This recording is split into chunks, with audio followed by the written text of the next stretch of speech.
other side because Kansas is going bye-bye. You know how to find me, right?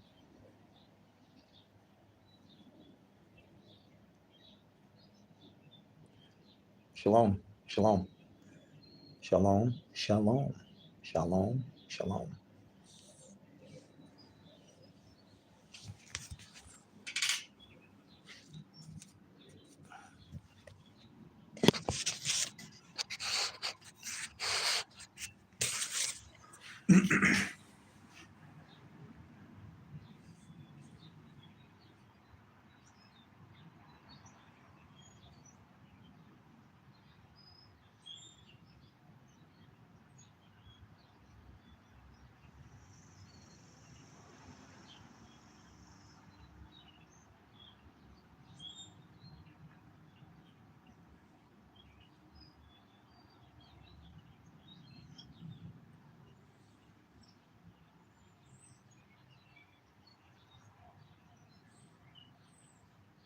Hi, guys.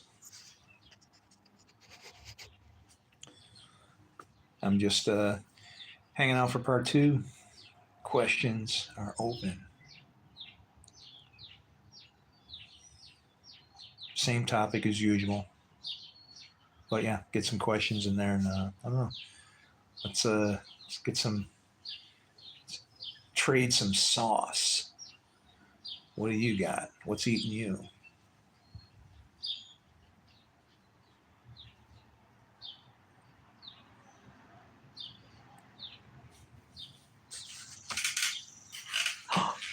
Oh, it lived. No, don't blow it out. The wind's going.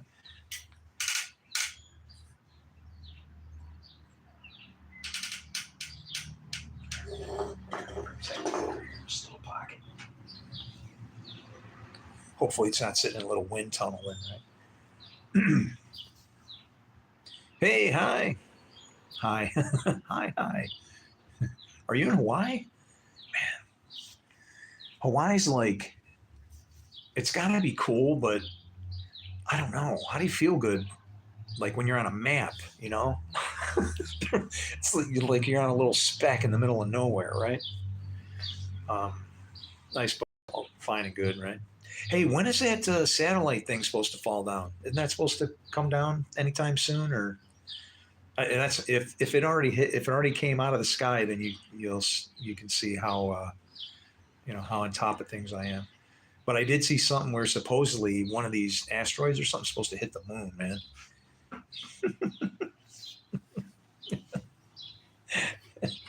Hey, what's up? Hi.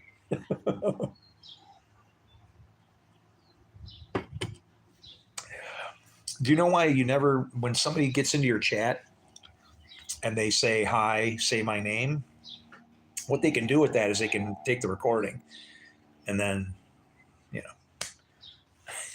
know, so be careful. Um, but, they got to have it in chunks. So you can only fake it so much. But anyway, so how you guys doing, man? I'm not worried about it. Hi, Cora.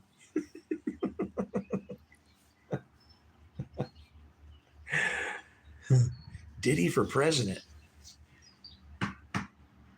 That's funny. Didn't he like get in some trouble or something? Did he? Did he? Is this my first? Um, no, actually, sadly, I have about over 6,000 hours of content created in the past 5 years, trying to find rabbis and theologians, anybody, so I can show them what we screwed up in the Bible when we read it and why we're reading it wrong. And kind of basically that it's in a peace loving kind of way for everybody. And it even warns us it warns us about itself. It says somebody on a red horse will be given a great sword that will take peace from the earth. And it's like, well, I see that the whole earth is on fire on the other side of the world from where I live, and it's because of that great sword. and I can show how and why and so on. And that's basically what I do. But no, not my first live stream. I've been around. But yeah, I like challenging topics, right? Um, like difficult, like how how what's the middle ground in between here, right? Like for instance, I'll tell you exactly what Jesus would have wrote on the ground, or what I would have wrote on the ground if I was Jesus. It wouldn't have been some mystical, magical.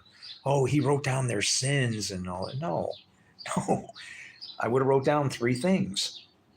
I would have wrote well, and he didn't even have to because the first one's a given, right? Like, thou shalt not kill.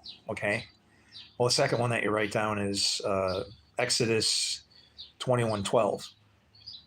And somehow all these things are easy for me to remember because of numbers and things. Like I love the band 20, Rush 21:12.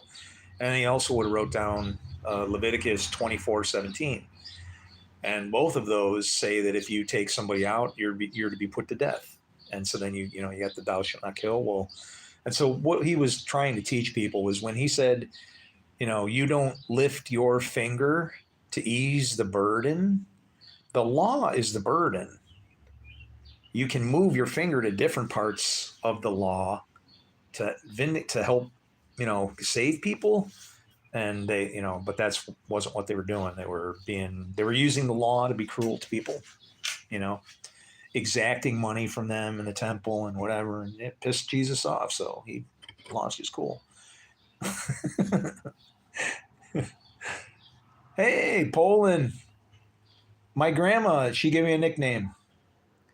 Hey, Ashley. Świnia.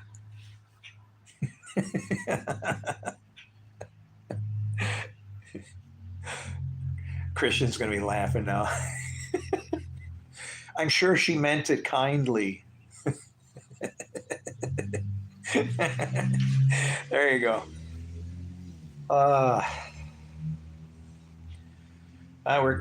I'm in New York, if you don't know. I'm actually in Persia. So, live, Prince of the Air from Persia, White Rabbit, the Rabid Rabbi, live on YouTube. Bring those hard questions. I'm going to tell you, God loves everybody, each and every one. Stop fighting. Stop kicking the goads.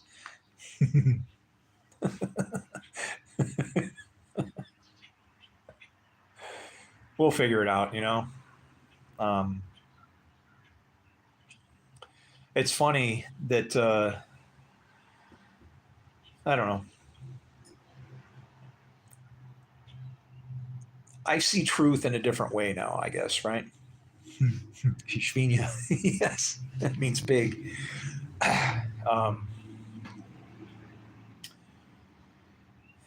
Yeah. I don't know. I guess I see a different story in there, right?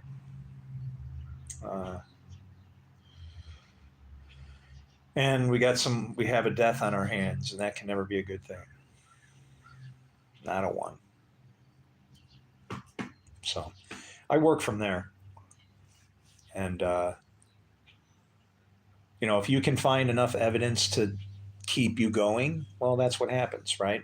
You start uncovering a mystery, if you want to call it that, and you get hooked in, and then eventually, if depending on what it is that you're uncovering, you got to start like running around telling people, hey, I got something here, hey, and unfortunately, when it comes to biblical studies, man, people like me that's saying they found something are a dime a dozen, but I guarantee and I bet you my ass 2-1 that when I die, long from now, people are going to remember me because I know what I found.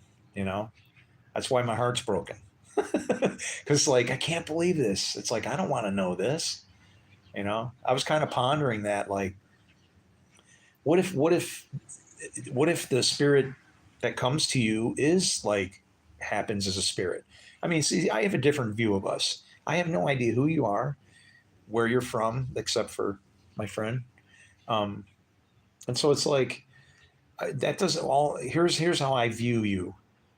If you are alive, well, I'm alive because I have the breath of life in me. And so do you.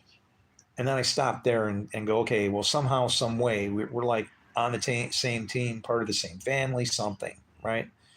And move and go from there. All right.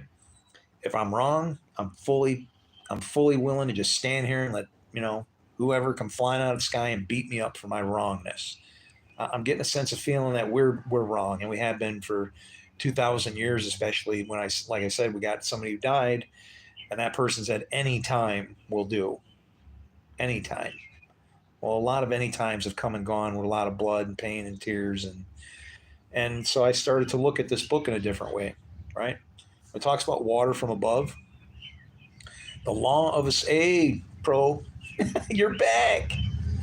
The law of assumption. What does that mean? I asked you. I should have looked it up. Actually, I had time. Um,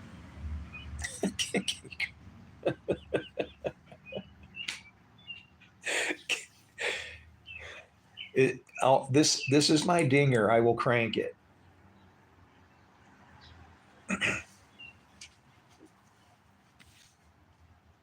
That's real quick. Otherwise, no, not real quick. Um, are you saying you want me to come quickly? Behold, I have made questionable movies during my years. Just saying. Back in the day, yeah, I'm not. Yeah, I'm real. But I'm glad I never got drawn into like something that's wrong. Yeah, that would be bad to be in a bad movie saying stuff like that. I don't know. I think John Bobbitt made a movie like that before his wife got a hold of him. I think, and then he came in the name of Frankenstein or something like that. It was crazy. He did. He made a corn movie named Franken, no, Frankenrooster, because it was all stitched with like, they had to. Yeah, I don't know if you know that story, but like that lady, he upset his wife so much that she cut his junk off and then like threw it out the window. She was driving.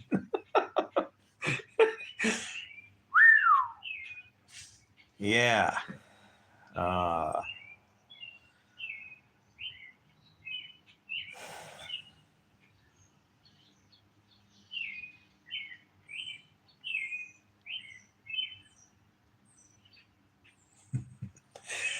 I'm funny. I'm insane. Hey, from Russia. How are you, buddy? Are you, man? Are you in a safe spot? You know, you got to realize. I know there's a whole lot of other safe places, but I just worry, man, whenever I see get something from people in these hot spots, right? Like I never, uh, I just pray that you're okay, right? And that the fools stop fighting with each other. It's like when I think of this is my opinion of Zelensky, okay? Hey, what's up? Oh, my enemy from the east, Stone bass player. Hey, do you know Christopher Sparks, Stone bass player? Um, Tell him I said hi if you do. But when I think of how Zelensky, the whole thing, see what people don't realize how that all escalated was, they wanted if Zelensky became a NATO country, then that means that NATO can put missiles like right there, right? That would be like me wiring your house to explode and having the button so I can push it whenever I feel like you're going to give me any trouble. And that's like crazy. I mean, the fact that we even have the arsenals and the things that we do to fight in the way we do that sits there, it's just trouble waiting to happen is what it really is. I'm so grateful to have heard stories of like, they're out there of Russian, sub commanders and things, and the next thing you know, they're like, they get the signal, we got to launch, and the people inside are like, no, something's telling them not to, and it's like, whew, thank God, I just hope that that day comes for us too. I mean, I have had my life spared in a very strange way one time where otherwise I would have been eaten by sharks in the East China Sea. I had one of my gunny, and my gunnery sergeant that runs my shop asked me if I want to go fly somewhere. Yeah, hell yeah. It was like adult Disneyland. I mean, that my girlfriend was there, but it's like drinking, knowing. Uh, when a man knows a woman, gonna have a child, babe. And as soon as he asked me, he immediately got me to change my mind, and it was a good. I guess it was a good thing. I hope I was spared from that, and like 17 of my friends went down in a Marine Corps helicopter, eaten by sharks. That was bad.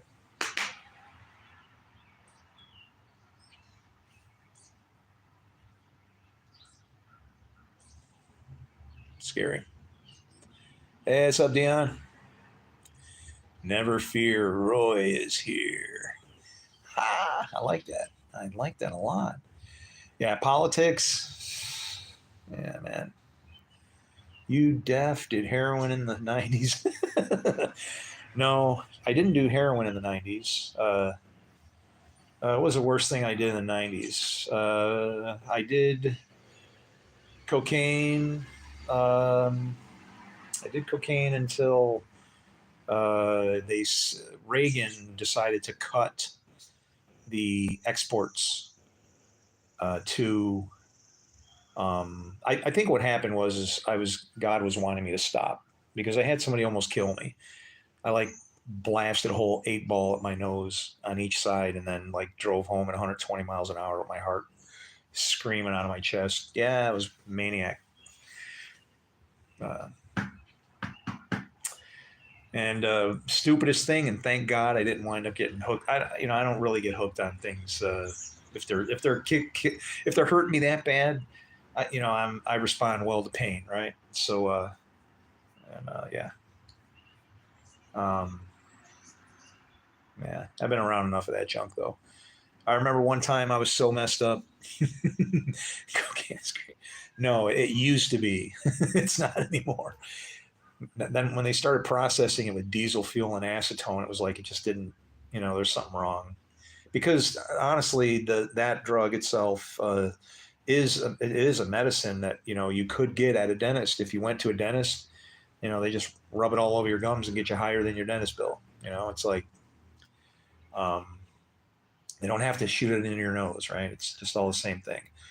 Uh, but it was different. It was like it was clean. It was like literally calling it snow. That's what it was like. It was like fresh. I don't know how to describe it. If I had to say snow, it was like fresh snow with a hint of like I don't know, very light blueberry flavor and cool. Just like almost like a some kind of a menthol cigarette with alcohol in there, like drinking a shot of Everclear up your nose without it burning. Yeah, something like that. And then and the war on drugs and everything gets really stupid. I mean, and yeah, and then I had the that thing where the guy tried to kill me. He was thinking I was going to wreck or die or explode or something. He was using his abundance to address my lack and take care of business. And yeah, and then not yeah, and shortly after that, I think I had just a couple. I might have tried a couple more with the guy downstairs from me, and his name was Bob. Bob, just Bob. He called himself Bob, just Bob. It's okay. And I don't know, he had a really weird place. It looked like a jungle, and it kind of looked like mine actually. Now, but he had a really weird place, and then one day everything just changed. Like the taste was just like, what is this? Is this real? You know. And like, yeah, it worked, but it was like, it was like what I have to suffer through drinking crappy beer now. And it's funny because I make fun of this stuff. Here's what I say. It says on the box, it says, where is it? Oh, here it is. It says, hmm, expertly handcrafted for those who love beer. And I'm like, for those who love beer, huh? Well, good thing love covers a multitude of sins, because that's like, wow. It's not really good at all. It's just cheap. Something to drink, It's like Kool-Aid, really. Uh, I haven't, I don't know. I don't really drink like that to get buzzed and drunk and stuff. I just don't do it anymore. Uh, Kind of get you to let your guard down. You get stupid. I'm crazy enough as it is, right?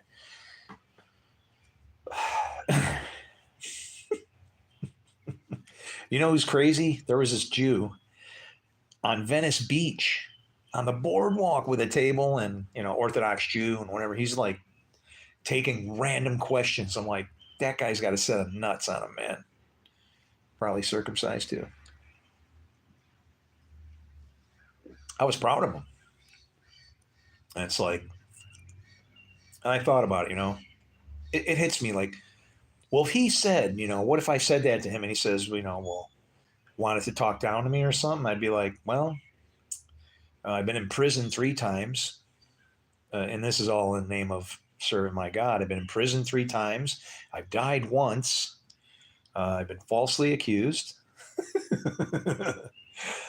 And the funny thing is, in order so that my enemy didn't get in trouble for falsely accusing me, I wound up I had to pay a very small fine, but they kind of got to make it legal, right?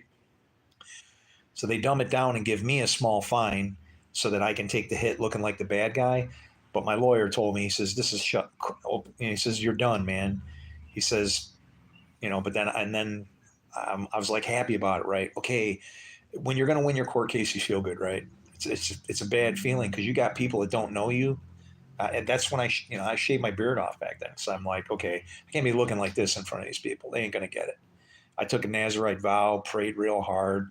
My beard used to be down. I can't even imagine how long it would be now. And I prayed and I said like Nehemiah, I said, let me find favor in front of these people.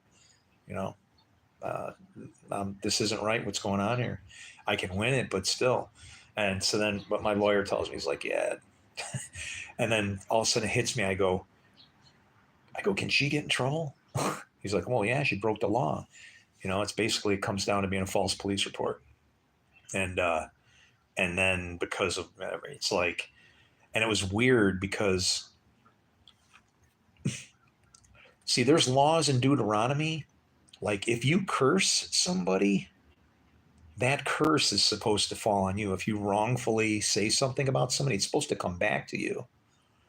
And that was my worry. I'm going, and I said, man, I said, I can hang this lady, but what's going to happen? She'll wind up getting thrown in jail, and she has 5 kids. And it's like, you can't do that. They're little kids, man. I can't hurt their mother. I can't strike back at even injustice. So it was like it was a bigger fish to catch, right? And like,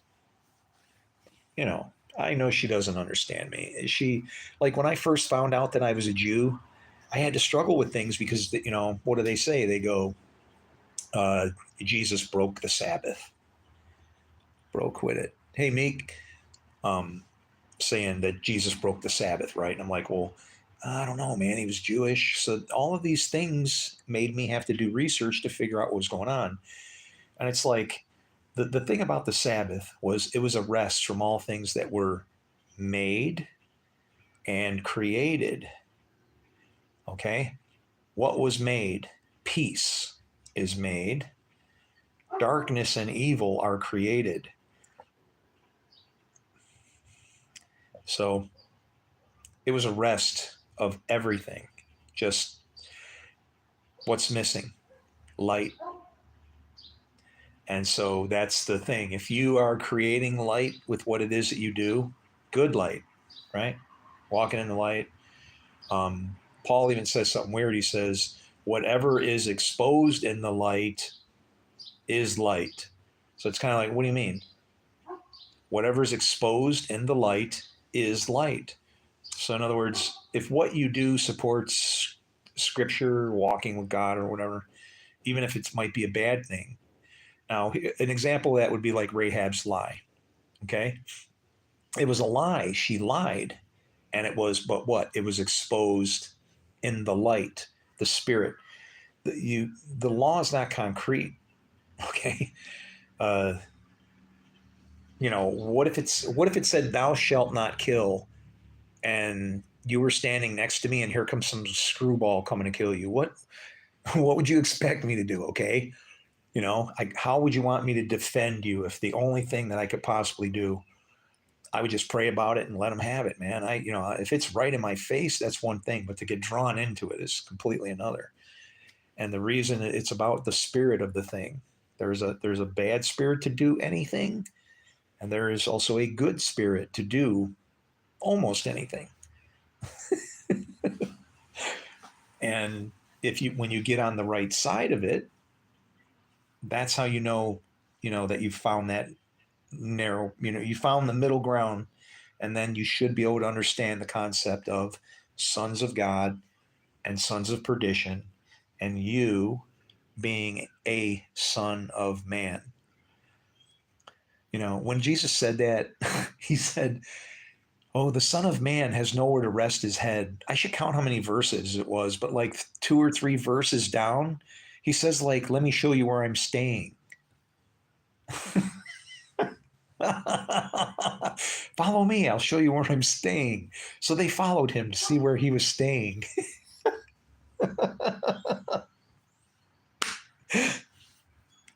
There are so many little hints and clues in there, okay? Did you say Tanakh? Oh, yeah. That's the woman. That's the mother. Tanakh. Lady Wisdom, even. That's who determines what kind of a son you actually are. Make her your friend. Well, following the lamb is the lamb was actually a shepherd, right? But as far as that being a lamb, that's you. The lake of fire, we're in it right now. And remember, I'm a Jew, so if you're looking for Christianity in hell somewhere off in the distance, it isn't there. You get to figure it out right here. You're baptized in one of 2 ways, either water in repentance or in fire, right? Remember, he who comes after me, right? He who was before me now comes after me. Remember when Jesus said, get behind me, Satan? You don't realize how deep his teachings were. If you were to look at, in the Gospel of Thomas, it's a giveaway in there. It talks about, if I tell you one of the things he told me, you'll pick up stones, but those stones will consume you in fire. It's like we totally misunderstand what Jesus did. Like when he went into the wilderness to be tempted, right? He's filled with the Holy Spirit. What's the first thing that happens? He goes into the wilderness. What's the wilderness? Dry ground, no bread, no religion, right? No God. This is what's going on. He's sent into this bad place, all high and mighty, filled with the Holy Spirit and righteous. And that's when you can knock somebody off their pinnacle. But the point was, what was Satan was trying to get him to join his team. Be like me. And remember how Jesus says everything's upside down, fish from the other side. When we read these scriptures, we need to be doing that everywhere through the whole thing, or we don't understand anything he taught. He had a technique. Somebody mentioned it in one of their videos, and I should have rewound it a million times to find it. Because it's helpful. I can say, well, he was a rabbi, obviously, because he used this whatever technique with his parables and stuff he told. And I spotted it, just didn't know what the name of it was, right? And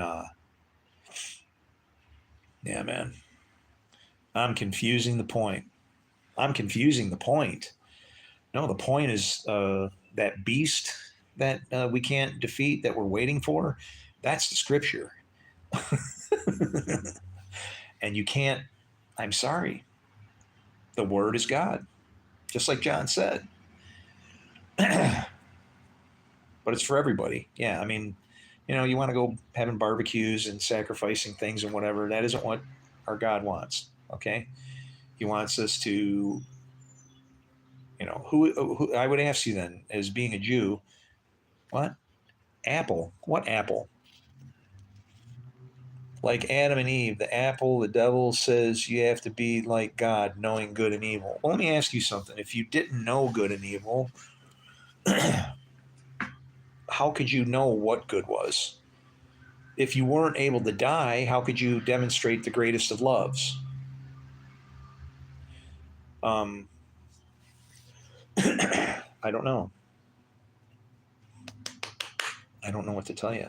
How to, you know, your eyebrows are thicker than caterpillars. I've almost died because of these. Yeah. Of all my magical, mystical experiences, there was one time that I was going down the road. It was a hot day, and I was sweating, and it was like, had started to collect in my eyebrows, and I could feel it was starting to like come down like over here, right? So I'm on my motorcycle, and I'm like, I wiped my eyebrows, and it was like taking a couple sponges filled with salt water and just going. Oh man, I'm like, my eyes are frying. I'm like, oh God, I need some tissues.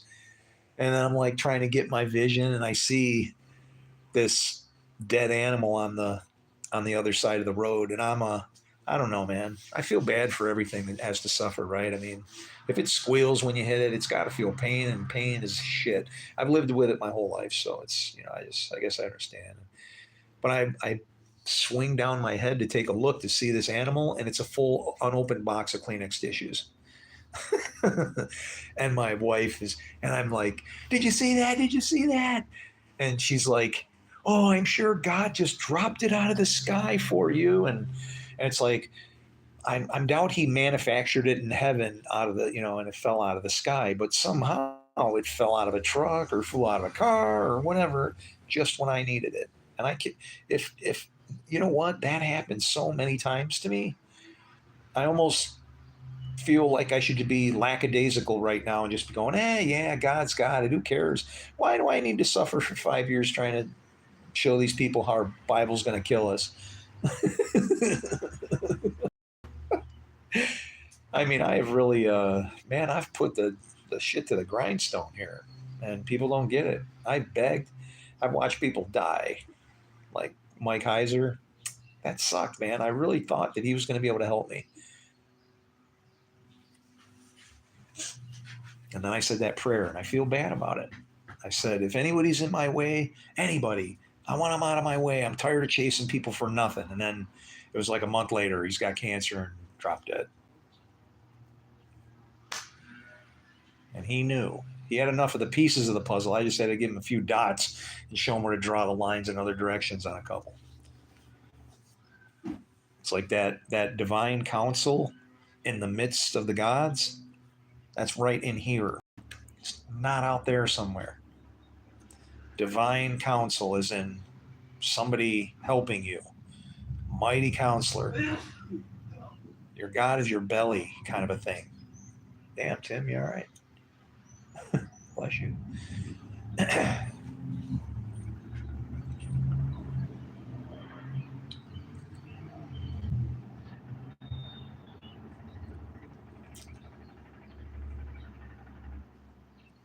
Wow.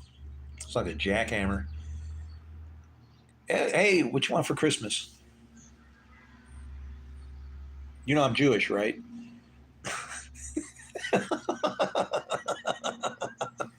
I'm going to bring you like what? Some unleavened bread, and I'll bring you the snake. The snake for the withered hand. See, that's what Jesus was teaching about, the withered hand. You know when they wrap that thing around the arm? What do you think happens to your hand? See, the left hand, he taught about that left hand, right hand kind of thing, you know, sheeps and goats. Me, I like to fast forward to the end of the book, Revelation 21:11, where it says, if they are holy, let them be holy. If they are vile, let them be vile. If they're filthy, let them be filthy. And if they are righteous, let them be righteous. Doesn't that just sound good? Could you do that? Would you be able to sit right where you are with somebody filthy and unrighteous and unholy, like right there? Or would it bother you? Well, I guess your eyes are open to evil then. You've been affected by the tree. I'm sorry. I know what it's for now, so it doesn't bother me. One day we'll all get it. Yeah. And that's actually two different things. Being Jewish does not make you holy. No, no, no, no. It's about what's in your heart. That this rabbi was talking to a lady, and she started to mention some things, and I could tell she was, she was believed that Jesus was the Messiah. I could tell long before the rabbi said anything. And then finally, he was like, I could understand what the rabbi was trying to do. He wanted to take things in a direction so he could keep peace between her and Christianity. But when he approached her on it, she said, "Well, I don't know. I don't. Why are you asking me about that? And she goes, "Well, I just feel uncomfortable on camera. I don't know where this video is going to go, and so on." And then he just shut it down, man. He said, he goes, "I'm kind of surprised that you would say that." And I'm like, this guy's good because he knows what.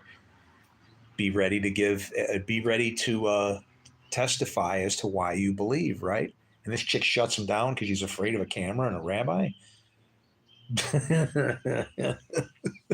And I'm like, this guy is like in a safe place. She's like, well, I've talked to secular rabbis, Orthodox rabbis, Ethiopian rabbis, all this stuff. So she's obviously been around a little bit. And I'm like, man, you know who she hasn't talked to?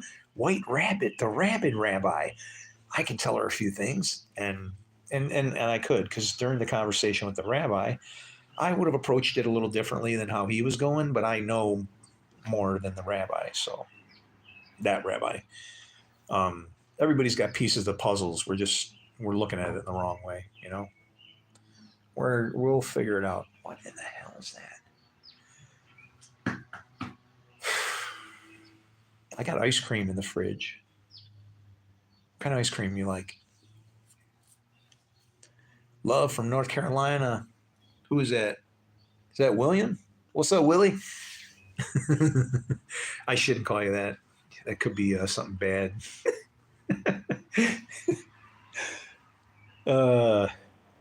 Not everybody likes a nickname, right? Not everybody. Oh yeah, yeah. You know what? And cream is good because it's both, right? It's almost like if you get it where it's got lots of Oreos in there, it's almost like kind of dried out, and so it's really almost just like eating it's like eating a frozen Oreo. It's been splattered with acid, but yeah, I have Willy profiles. Good for you, man. I remember he would have been my nephew, Willie. He was like a car freak, man. Like just wow. This kid had and now his dad is trying to get him killed because he built him for his high school. Was it for the prom? It might even been like the freshman prom, okay? Like a 1,200 horsepower Mustang. It's like, I'm like, 300 is plenty. It's like, but wow, man. I mean, I can only imagine. It's like twin turbo, insane. I guess if he can afford the bills on it, but I just would worry about giving my kids something like. I mean, I know what happened to me when I had cars, right? Um, hey, what's up, Hammy? I yeah, I mean, my first crazy experience with a car was stealing a car and taking it from Chicago to, almost to Kentucky. I almost made it to the state line.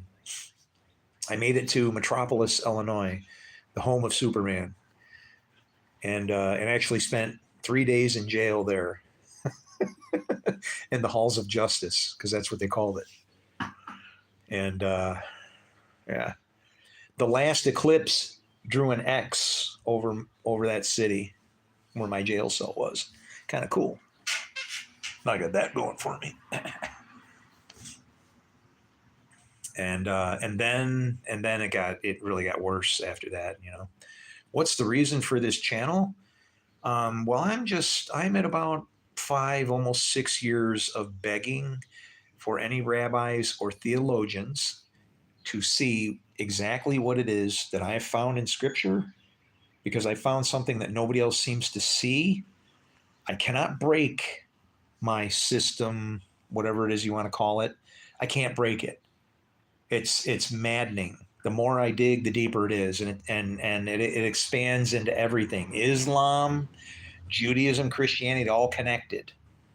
Okay, because they don't understand about the duality, they don't understand the Lord, what the Lord is, I guess, right? Here's what it says what the Lord does. I form light, I create darkness. Well, okay, sounds like everything. I make peace, I create evil. Whoa, what? I, the Lord, do all these things. And they've tried to explain that verse away. Oh, no, it means I create peace and I make struggles. And it's like, bullshit. The word there is raw. Say it for what it is. And when you have to reconcile it and you start to drill it, I figured it out. I cracked it. I got it. I'm the damn bad man talked about in Daniel 10. That's the master of riddles, okay? And everybody thinks he's a bad guy, don't they? But the 3.5 years of peace, that's all you're ever going to get. Because 3.5 doesn't refer to 3.5 years. It's referring to half of 7 good times, bad times, right? Daytime, nighttime, okay? Remember when Jesus says, soon it will be night? All right, we're in night right now. We're not actually, when it's the day, when it says the Lord will provide the light, it doesn't mean that we're all being perfect and godly and no, that's a bullshit scene. It's saying that we will appreciate how the Lord, man, how do I put it? It's almost like a puppet master, right? But he's got 2 kinds of puppets. You got good puppets that follow the staff and they seem to find all the blessings, right? And then you got the bad puppets. Well, they're not as bad as you would think. They just are children of wrath. Just small flame torture, cooking them, bruising them, poking them. Those people that we're calling bad are the suffering servants.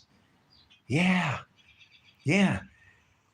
Though they did no violence, there was no deceit in his mouth. Meaning, I'm not violent, but I'm saying the truth. I'm just telling you like it is. The whole thing about seeing your children and all of that, it's a way to describe how that information that could guide us guides everybody, whether we know it or not. There's 2 fathers. 2. There's Father God, and then there's the father of lies, right?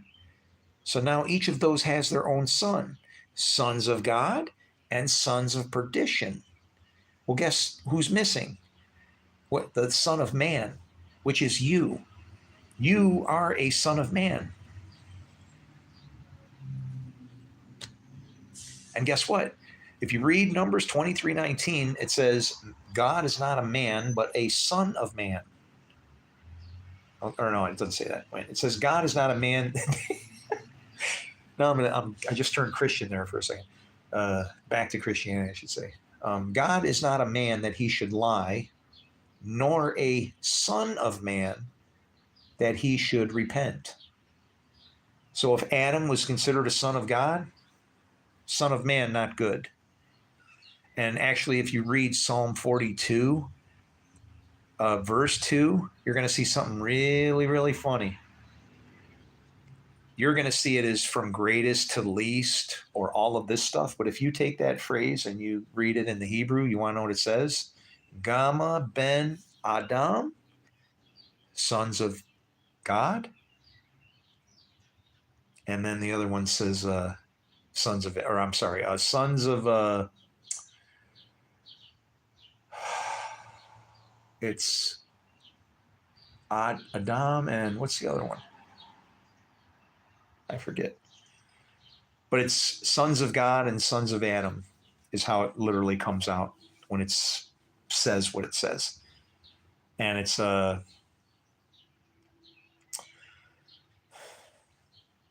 we're fighting something that we shouldn't be fighting over. You know, that's why I don't judge anybody. I really don't. What verse? Do you know what Adam means in Hebrew? Yeah, it's like the earth. Dirt. See, when we read these verses and stuff, we blow. If you're in pride, you start looking at how the Bible concerns more than just you. So, like when Jesus said, "What would it gain you to gain all the earth and lose your own soul?" People think that means to have everything out there.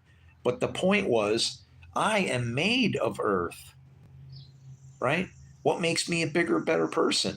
That your soul is just your soul. So he's saying, what happens if you have all this earth and you have no soul? He just like describes somebody that's just like, I don't know, Satan's like eating you alive because you're just dust already. And that's the difference between Jews and Christianity, you know. For a Jew, Hasatan works for us, and I get it now. You know, now I can explain why. It means man. Okay, yeah. So it was So then the word was son b'nai Elohim, and then son b'nai Adam is how it reads in the Hebrew, but somehow it's translated into from the greatest to the least. And Jesus, obviously inclusion, right? Always from the least of these to the greatest of these, right? Whoever follows the law will be greatest in the kingdom of heaven. Whoever doesn't will be least in the kingdom of heaven. Whatever's bound in heaven is also bound on earth. And that only refers to law. It doesn't mean that, you know, when it says that the city comes down, Jerusalem, the new Jerusalem, what people don't understand is Jerusalem means teaching of peace. Not to be rude, but I have to go. Oh no, dude, are you kidding me? Okay, I'm out. Y'all please check him out against scripture. Yes. Yes. And you're not being rude, Flower. I love you much, man. Shalom. Shalom. I don't want this, bro. Are you kidding me? Yes, check me out. If you find something I can't explain, yes, you will free me. You will cut my chain, and maybe you will be deceiving even the elect. I don't know. I don't think you'll be able to do it. I'm not a, yeah. You know, it's not to say, you know, somebody can come up behind your back and stick a knife in your back, right? I'm sorry. It's just how it goes. But it's like, I don't get past, not much gets past me because I've already been there. You know, I've been on that side of that. I've been one of those. I just, you know, I changed, you know. Am I in Arizona? Oh no. Are you? Can I come live with you? I'll look different. I'll look like that guy.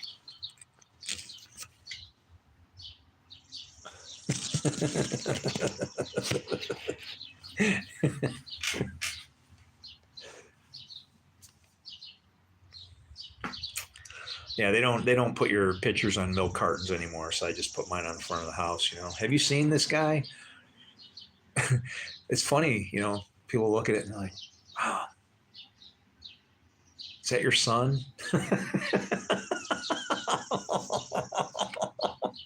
I'll help you find him.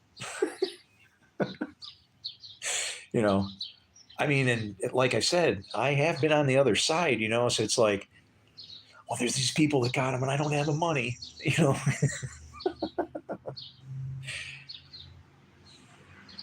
That is bad. Terrible, awful. Somebody would call you on the phone and scam you out saying that that somebody is in jail and take your money. Wow.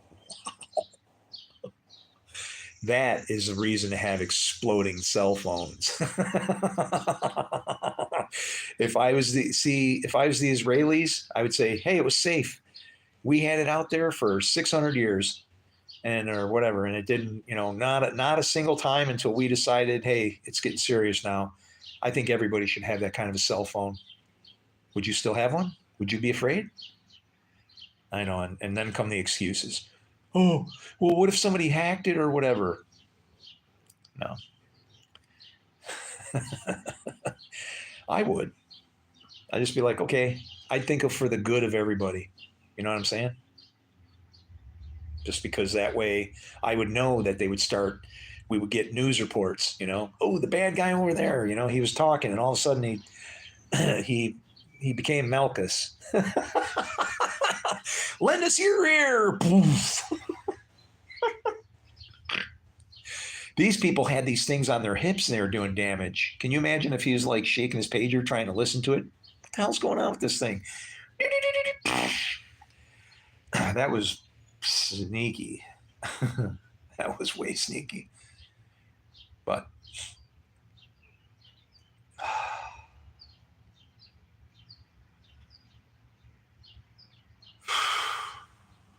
how long, Lord?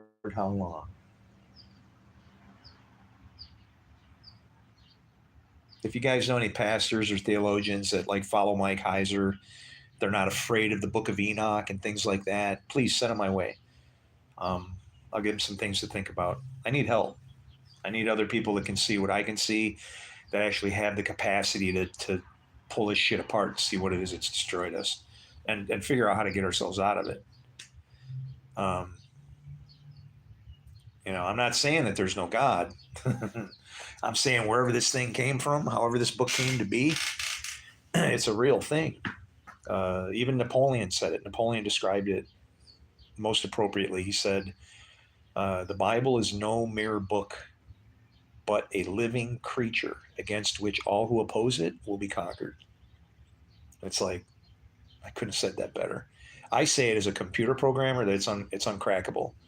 You can't break it because it has an if statement in it. Even it has an if then. If you will do this, then I will do that. And it's like, okay, that's logic.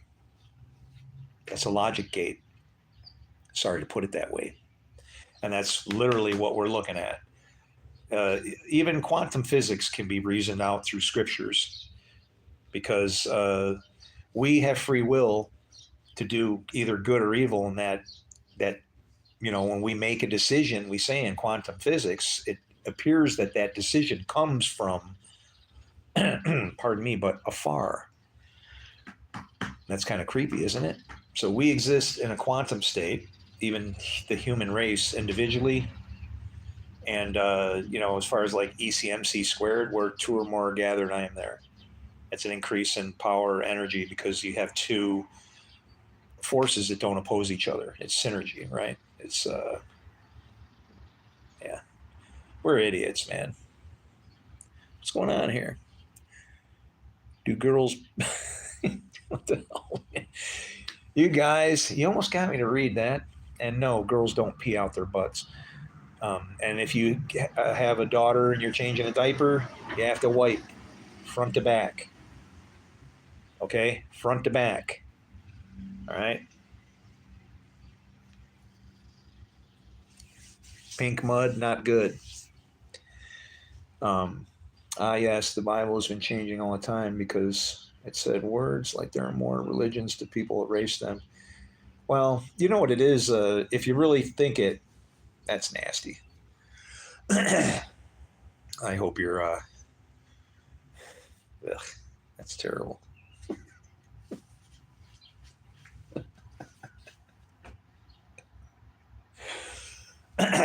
May the fleas of 1,000 camels infest your armpits.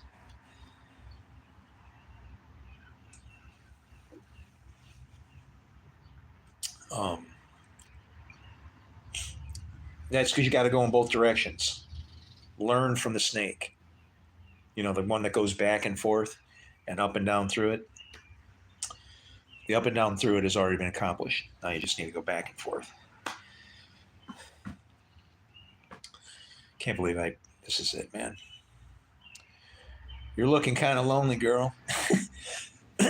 You're looking kind of lonely, girl. You used to rock my world, but now you're lonely, girl.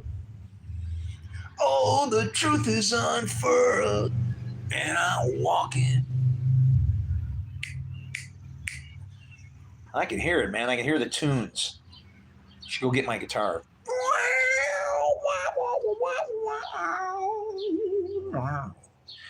I just can't sing and play, man. I can't do it. It was too hard for me to figure out the like how to like smooth between chords and stuff. Like, you know, when you're if you can't, you have to connect everything. Otherwise, yeah, it's not a everything is a really a slide, you know, a nice smooth move. And that's what happens when people try to play guitar. They're like fighting themselves or chokehold on the damn neck, you know, their fingers are all bloody because it's like they're playing some kind of a chainsaw or something. It's like it's not supposed to be that kind of a torture, you know. And it took me a while to get it, but it was because I didn't. You know what the part of the thing is? Your ear, you'll get your ear first. You know, obviously, you can hear when somebody hits a wrong note.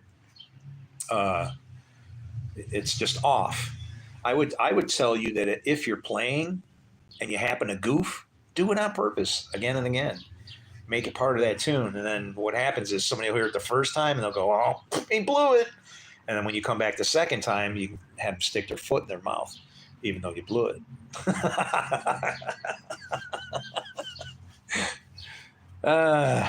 Yeah. The best, probably the best gig I ever played was at a place called Coach House in San Clemente, California. And we opened up for Commander Cody and the Lost Planet Airmen. And, but here's what happens. It's if you don't have time for this story, but you plan to come back, there's 10 of you right now. And if there's one of you that says, I don't have time for like a 5-minute story and I got to come back, you just say 9 of you. Okay. One of you says, I guess what? I won't tell the story because it's a really good story. And I can't keep saying the same thing over and over, but it was the best gig ever. You got to imagine me at the edge of the stage with women screaming and like pulling at my jeans and shit. That was a concert. All right. Bye, bro. You calling me bad stuff. Who's calling you bad stuff? Ain't no bad stuff up in here. There is no bad stuff. Because even the bad stuff is just good stuff that ain't good yet. That's Judaism in a nutshell. That's what we're supposed to do. That's what to be a blessing to the world. You're not chosen to be chosen like, whoa, look at me.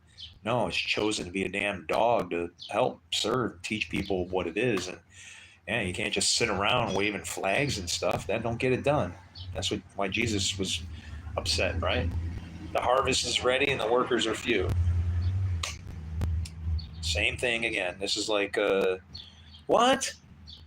Oh, that's awesome. Okay, here we go. Happy birthday to you.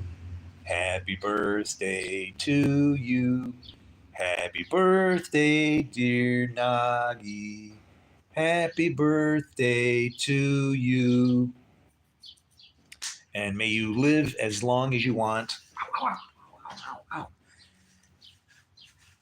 Oh, God. May you live as long as you want, but not want as long as you live. You're welcome. I don't know how old you are. Hopefully you're old like me, so you can go, man, things are getting serious out there, you know? Trump did something amazing today. I was shocked to hear it. um, right? I was shocked to hear it, but it was like such a good thing, you know, that he opened up the sanctions on Syria and literally said so that they can have a chance at being great. And it's like exactly, if somebody says they're going to do good, you got to give them some space to prove it. You know, that's Jesus right there, man. Judge me by my works. Well, if you don't give somebody an opportunity to show you, that's no better than any of these rabbis that say that they love God, serve God, and they ignore me. You know, won't answer a phone, pick up a thing or whatever. And I'm just sitting out here blowing steam. Like my whole life is being destroyed because I realize the importance of what I've found. And it's like nobody gives a shit. So it's like, why should I then? Fuck it. I'll just dump ship and I'll pull a Jonah and give a flying fart, right? I don't need it. It's like, yeah, man, I should be able to enjoy the rest of my wreckage here. But that's the thing is, it's like it's on my heart so hard, man, because this ain't right. This ain't right for me to know this. It's the worst. It is the worst. And I've been warned already too. I've been warned. Like, have you ever heard of no audio? Why is the stream silent? Did somebody cut my audio?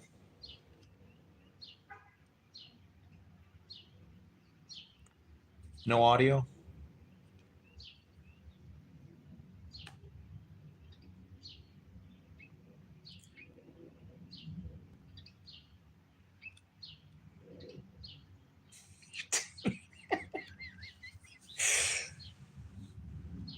That was good.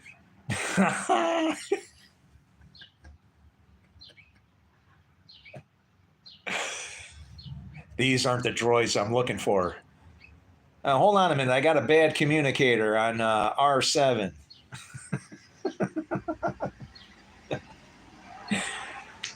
Oh, man. What? You did not. Don't say that. You wouldn't be on here. I would hope. You need to go find the whatever family you have. Somebody there. Yeah, you. That's not good. Hey, we'll catch you later, Chris. Are you kidding me? That ain't right, man. And then what? What are you? Wow, man. I don't know. Are you that? You got anybody? You live at your brother's?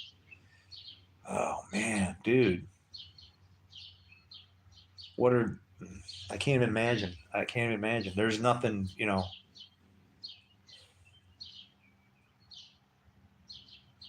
You know, it's kind of weird. I lost my family in a fire too. And my whole family has rejected me because I love Jesus. And so I guess the fire of heaven has come down and burned up the sheep. People don't realize that the book of Job is just like another version of the Bible.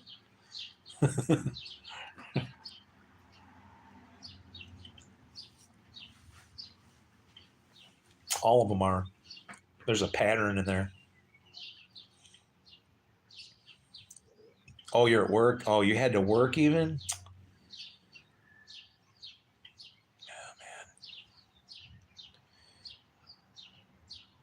Well, dude. Well, you know what? Most people would say, most people, it's smart for you to stay busy if that's helping you then. Uh, but I mean, like 2 hours, you know, yeah, I would be destroyed and laying in some place. I don't know, just ball my eyes out or something. I wouldn't be able to function. I don't know how it is that you're working. You're a lot stronger than me. Um, but like, yeah, man, I mean, whatever you're doing is probably the best thing to do. Because yeah, I'm sure you know reality will hit, and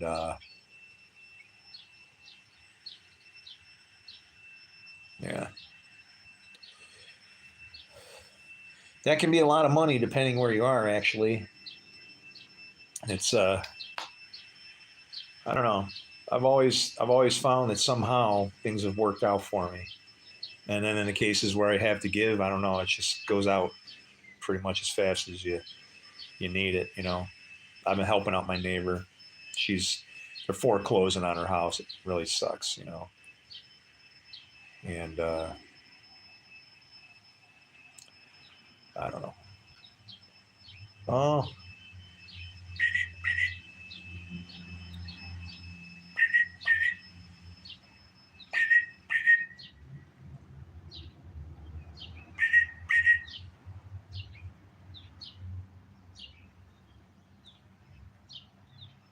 the mother's mad at the baby chick now. That's a call for a bluebird. Um, they landed up on the wire, and then the well, I don't know. It was probably the father actually. It didn't look. It looked a little brighter, but fed the worm to the one, and it ate it. And then when I started making the call, the parent turned around and looked at me, and then took off. I was like, "That ain't a real bird." But then the chick that ate, it was probably learning, hanging out, just kind of sat there looking at me like, you know, oh wow, how is he doing that? You know, and mom's going, dude, it's one of those humans, get away.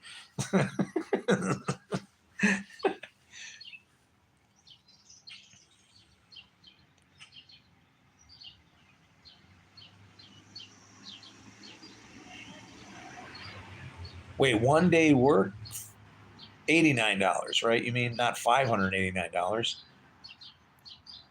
Or I shouldn't even say dollars. I don't know. Are you in India or Pakistan?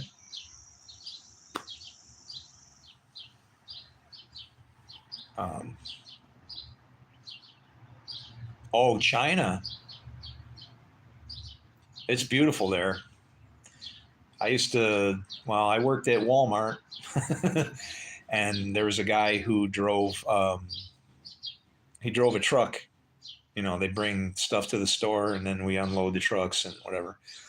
But we started talking about things from China, and he said we don't understand how nice China is.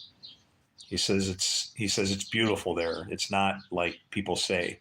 He says they have their troubles and whatever, but it mostly gets, we the media makes it bad to make China look bad, and China's like not that. But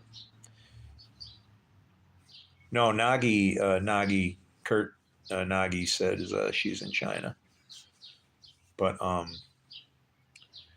but it made me wonder. It's like it just made me start thinking about things like other parts of the world. How do you really know what's going on over there, right?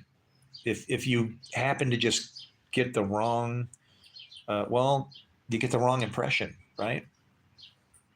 Because you find that you're misled. Somebody shows you something that concerns you, and then what happens? Now you got a bad picture painted of some place, and ultimately it will affect that place, believe it or not. Because if enough people are afraid to go there, the only people that are going to go there are the rough people. So then how do you think the place is going to get? It's going to get rough. So our choices have consequences. The less social we become, and trying to understand each other and just be reasonable with each other, right? I mean, we're all human beings. We all need the same basic needs, you know, very basic needs. Oh, hey, right on. Are you how old are you? Well, if you're working at McDonald's, well, so China, McDonald's, well, you're probably what, 15 maybe? um you guys are bad, man. Mm. I need to go use the little boy's room. Egypt. My bloodline goes to Egypt. For real. Somebody in my family, they spit in a test tube, where you find out where you're from. And I found out that we're Jewish, and our bloodline goes all the way into Egypt. And but I thought it was, and I thought it was Italian. Well, I'm Italian because that's where my family comes from. But I guess they migrated to northern Italy from Egypt, and then that would have been the tribe of Judah. So it's like pretty awesome. And then I found out my Italian name is not Italian; it's actually African. It's Musante. Sounds Italian, but it's if you can find out things about words if you start cutting them into pieces. You'll find the other words and things of where they came from. Like for instance, where Isaac means laughter. Um, Ishmael, on the other hand, means Ish Ma El. So it's man and God with a question mark in the middle. You can learn things like that. Well, my last name is Musante, and it has Musa, Moses, in one direction, and then you go in the other direction. They called it bookends of destiny. It's like this old mystical stuff they did with names and whatever. But and then the back end goes Etna, mountain of fire. It's kind of weird.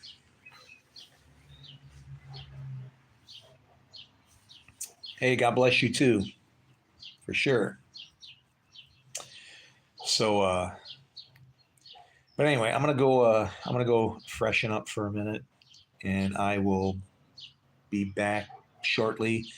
If for some reason I don't return, uh, and the connection is just running without me, I have maybe died, and I want you to just have a party and go. Hey, he got to get out of here, and he was smiling all the way. So I'll be back shortly. Like I said, I gotta take a bathroom break, and I don't know. I might grab a piece of cheese or something to throw in my mouth. So I got some on my belly. Be back in a bit. Whoa, whoa. Sorry, question. Sorry. Yeah. Anytime you throw a question, that's sorry. We're done. Does the last name Securia mean scary, aka fear God? Um, okay. I know how the process works, and thank you so much, Joel, for that question. That's a good question. Um, I wouldn't know. Uh, it's not like I know it off the top of my head, but I understand what actually happens. If there's something cool I had to tell you, I gotta go. I'm ready to go. Um, the Any word that ends in ah in Hebrew is feminine. So think of this: Torah, feminine; Ruah, which means spirit, feminine. Okay, Ra, which means evil, feminine. So then I said, well, is a word? And actually, it is. And it's funny because any word that ends in is feminine, but the word itself, means brother. Adam and Eve, even right there, added together. I mean, that's, the male and the female are supposed to be one. Yeah. How do you tell people that the man represents good and the woman represents evil? You've started a big time fight right there, and it's like, no, you don't understand. It just means that everything can come from you. I mean, evil is like a stem cell because it doesn't only have to make more evil. Evil can become anything. It can become good or evil. But once something is good, it's broken if it becomes evil, and it can't become gooder. Hey, what's up? What's up? So anyway, I'll be back a minute and a half, maybe. All right. Love you guys. Shalom, shalom.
Oh, wow. You guys are still here?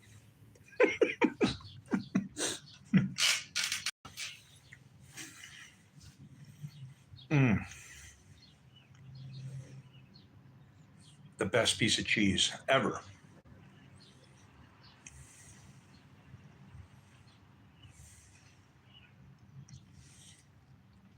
And I found an old beer.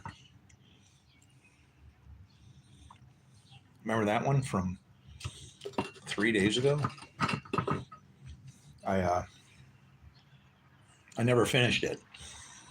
I threw the cap on, stuck it in the fridge.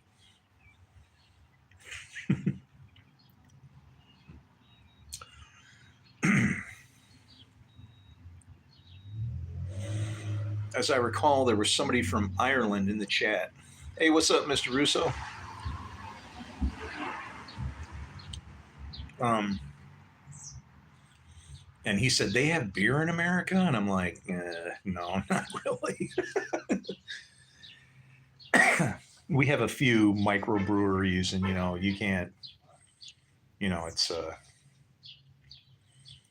I don't know. I don't think they have bad beer, or maybe they do. You know, do they have cheap beer in Germany? Like if you can't afford the good stuff, I know. One of the most awesome beers I ever drank was called. I'm saying this right, but it sounds like you're saying Santa Claus after you've had too many. Okay, but it's called Shamaclosh. Shamaclosh, and it's only brewed one day a year on St. Nicholas Day, and is like one of the few beers in the world that the longer it sits in the bottle, the better it is. So, like, if you find an old bottle of Shamaclosh, it'll be better than one that, yeah, it actually ages like a wine. It's like incredibly good. But what's up, OG?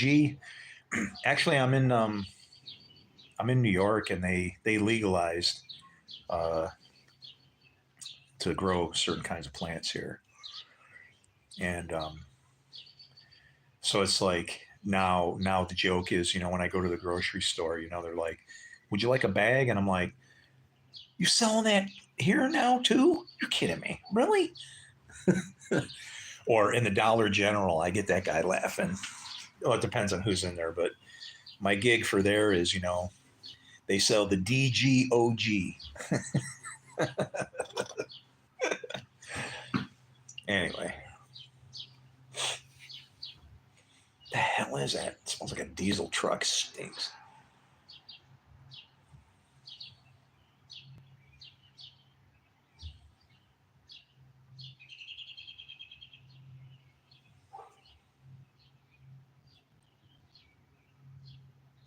The hell?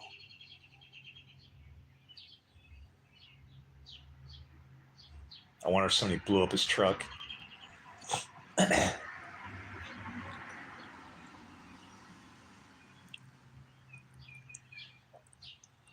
love this. People drive by your house, they go like this, they're like trying to see if you're there, and it's like, it's like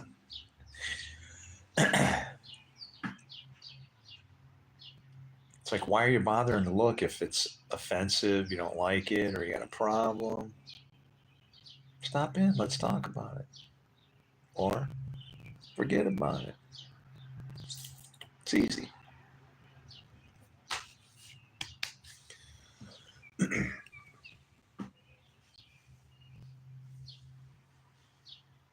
Very nice night here, though. Does anybody know, did that satellite thing come down yet?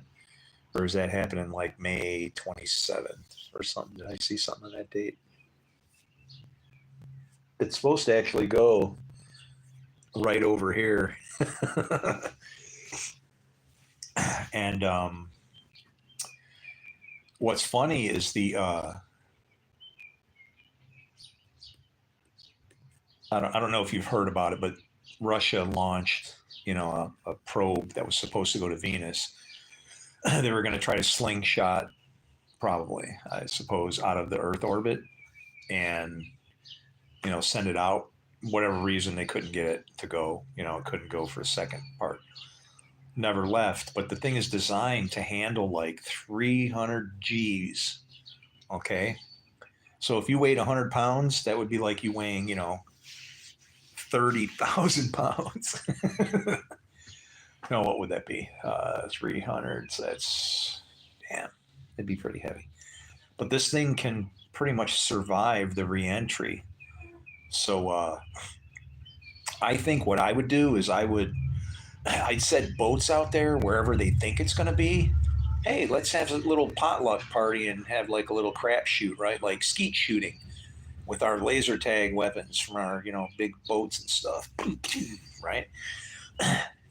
You know what'll happen?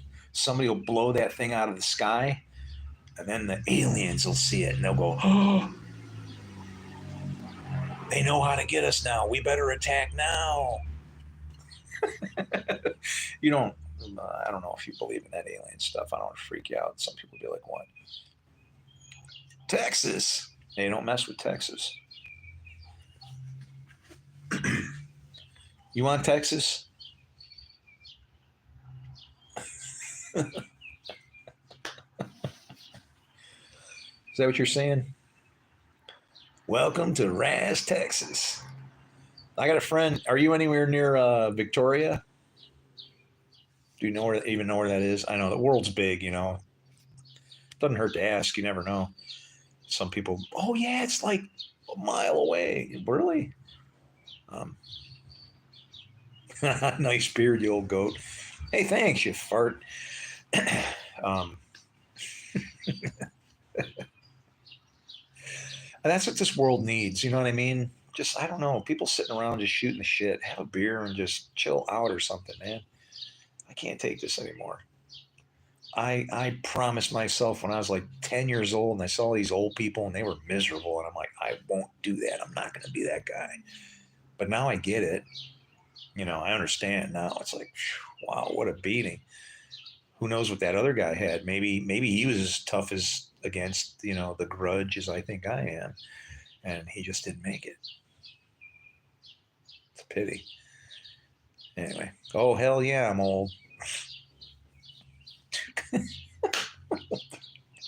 No, I am old, but I'm also young enough to not be senile. You see that stuff out there? It's called light, daylight. Yeah, I'll go to sleep when I'm tired. Um, Maybe you need a little nappy and diaper change.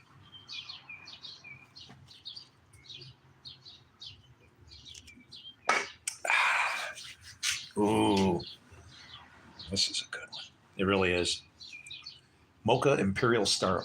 It's a 10.0, actually. Blackwater Imperial Stout. And then I had to actually get a magnifying glass to read all this stuff on here. But oh, now it's going to be flat, so it'll be like more drafty, right?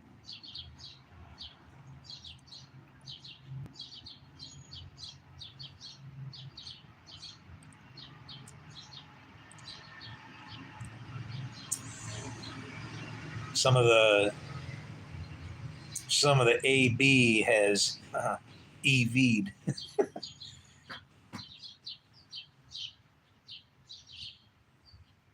Mosquitoes are getting me. Skaters. You've been getting bullied by who?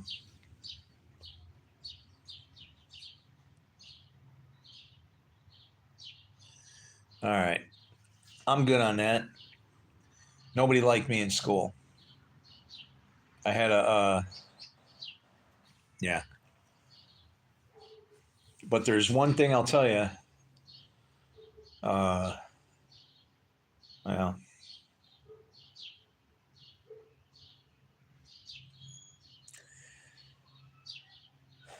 if you think it's serious and you're talking bullied at school, I don't even know how you got on this watching me. I don't know. People see the beard and think Santa Claus or something, but yeah, like let somebody know, right? Like don't be afraid to let your parents know or something like that. I'm sure it's not going to be like you, like it was for me. See, when I was a kid, when I was 7 years old, and this big black kid was kicking my ass every day on the bus, every day. And then I knew I couldn't go to my own father to tell him because he was in the Ku Klux Klan. But then eventually I got the courage to tell him that, and then he beat the shit out of me. And then I wound up having to find another friend of mine who was a black friend who taught me how to fight. And then I had to attack this moron, and so I could learn his respect. Yeah. Oh yeah, my upbringing was really bad. Murdered the people that lived behind us because their kids attacked us. They tried to stone us, me and my sister. Yeah, I've had a pretty wild life, man. I robbed a gas station when I was 14 and stole 9 cars in one night. Got in a high speed chase all over town. Steve McQueen would have been proud. I had a probation officer that used to come visit me in high school. Anyway. No, no, no, no, no, no, no. That's way bad. No, actually, the best gift to the world. They found him froze to death in his truck on Christmas Day. Yeah, that was sad. I don't. I think. I think what happened was is I'm pretty sure he realized that him and his brothers they overreacted. Right. This is like 53 years ago. This is a long time ago. And yeah, probably in one of the toughest places in the United States. Really, next to like I don't know. I used to work and hang around in Compton and stuff like that in California.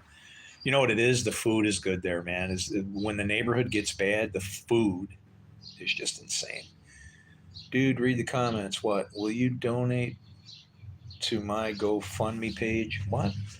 Um, no. Sorry. Will you donate to me for 6 years of spending everything I got, food, money, whatever, ready to lose my house, to help my ministry? You can't, right? Because you're in the same boat I am, and I'm sorry. There was a time when I probably would have or could have. Right now, I'm focused on saving a world from a God they don't know, and it's a very hard job. Sucks. People think they can run around and hurt each other and get away with it. Big firecrackers they got over there. I don't want to see them going off, But I'm glad I'm not Jesus. They killed the guy, and they didn't need to. It was completely unnecessary. Paul explains about that in 1 Corinthians 2:8. If the leaders of the time had known this, scare quotes, uh, they would not have killed the Lord of glory. Yeah. No, it was about learning what the Son of Man is, that thing that's inside of you. Okay? The Son of Man is you. You have to decide which father that you're serving. Are you a son of God, as being Son of Man, Son of God, or are you going to be Son of Man, Son of perdition, and serve the father of lies? There's only two teams. Only two teams. Sons of God and sons of perdition. You have to pick. And guess what? Your works pick for you. Whatever you do is what your father does. So if they've seen you, they've seen your father, because the sons, plural, always do what they see their fathers doing. See how easy it was, his teachings? Let's start a fight over it. Let's kill somebody. It's pointless. Stupid. Paul knew it. And plenty of people knew it. And then they even tried to bring some of his teachings back. He was the greatest rabbi ever. Do you realize that? His teachings were just, I don't know. I think he was bipolar, honestly, because he definitely was like all or nothing. If I had to start a company, I'm hiring all autistic people. I want people with no middle ground, spectrum disorder, as extreme as can be, because once they're working on left and right, good and bad, binary as it should be, they're machines. That's why Elon Musk is as good as he is. Okay. We have to appreciate these strange gifts that God gives us, right? Everything is created with a purpose and a reason to glorify God. Well, I mean, as far as like, it's like this. Watch. I'm so confused. I'm a Baptist. Is that bad? No. What? How could you say that? And what's up, man? Bubba Smith. What kind of car do you got, man? Tell me some shit about some crazy ass rust bucket ride that, that's got the motor of all things. How you doing, Bubba? I recognize you because you have the obvious. I can't see people's stuff and like that. No, I'm not ignoring you. What happened? If you celebrate holidays and stop doing it, please read the comments. Oh man, Santa is evil. What's my views on that? On what? Amen. Dude, long live Jesus.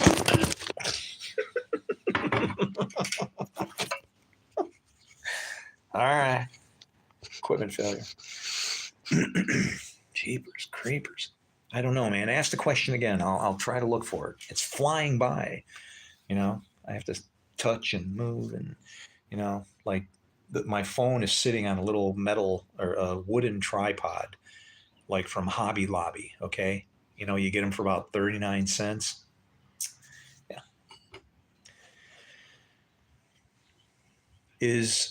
Are holidays pagan? Okay. Let me ask you something.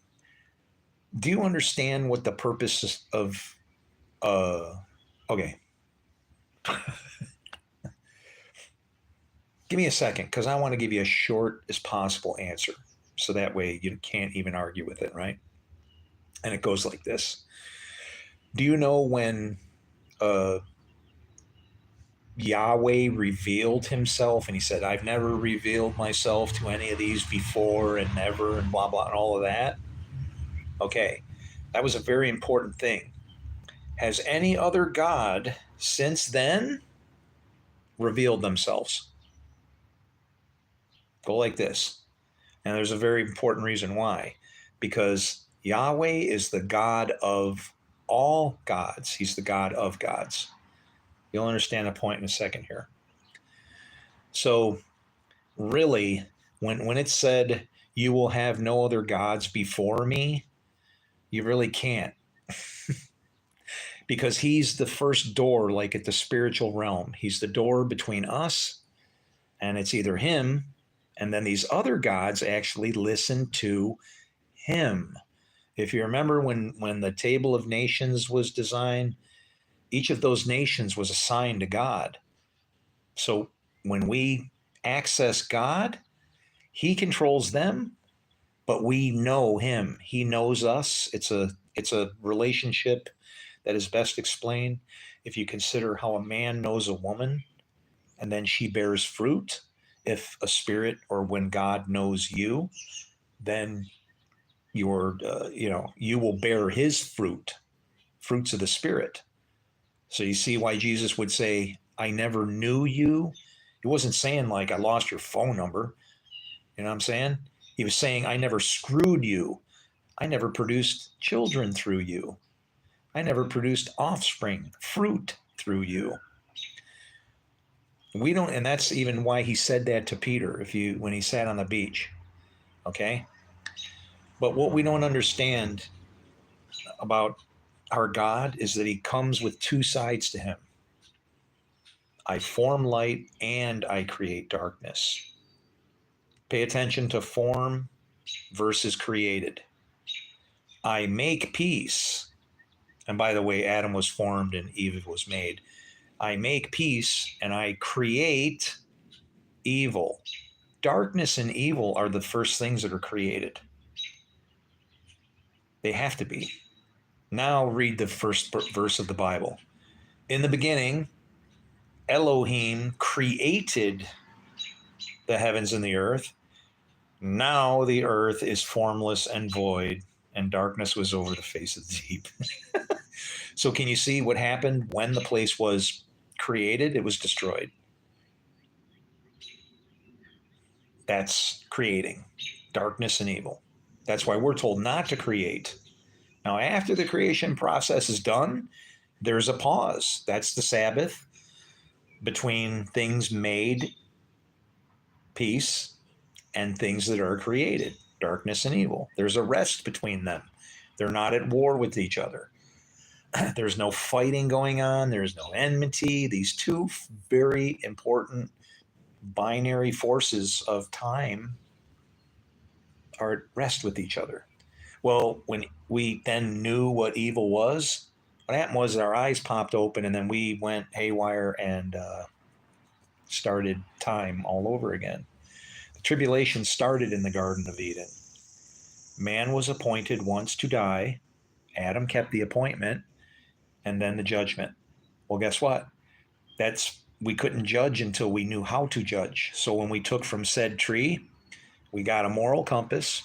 We could actually then judge, as in, if you do what is right, you will be accepted. If not, sin is crouching at your door. Remember those things?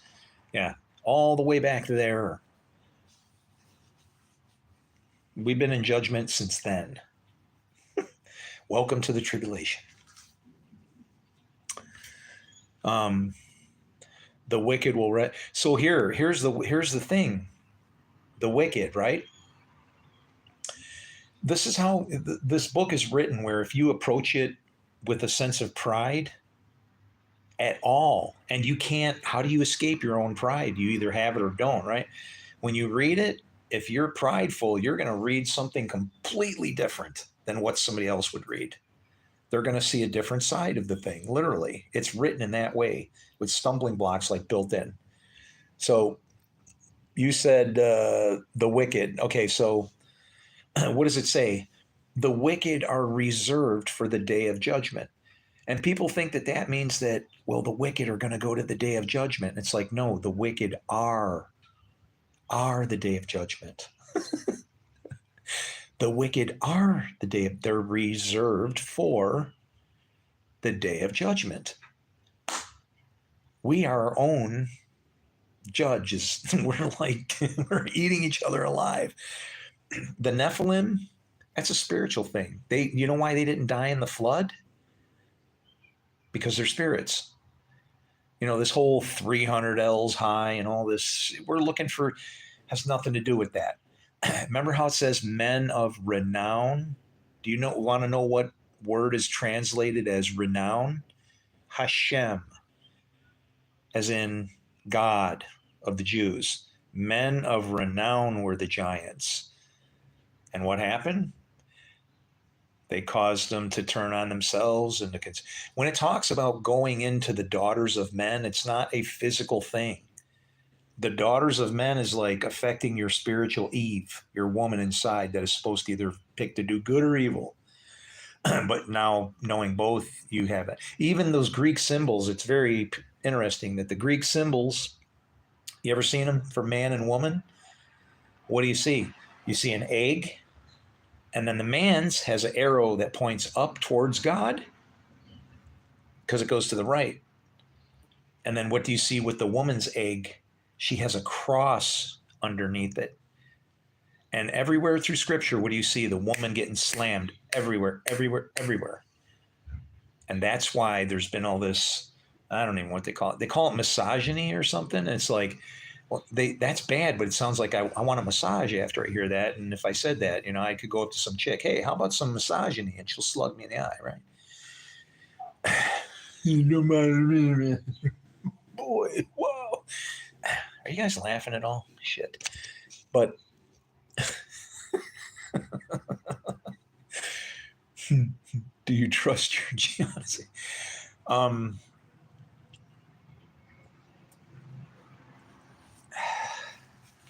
Yeah.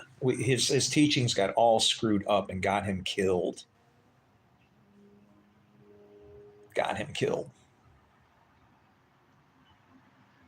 It's like the worst tragedy ever. It really is. Will you live in the home? Follow God. That's it. Always lead to God. Just like the Pope said.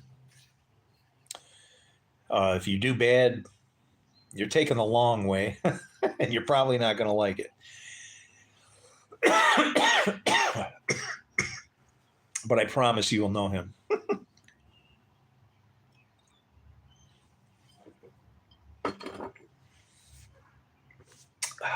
Ooh. Whew, that's a strong beer. It's 10.0, but it tastes like a candy bar. It's so chocolatey.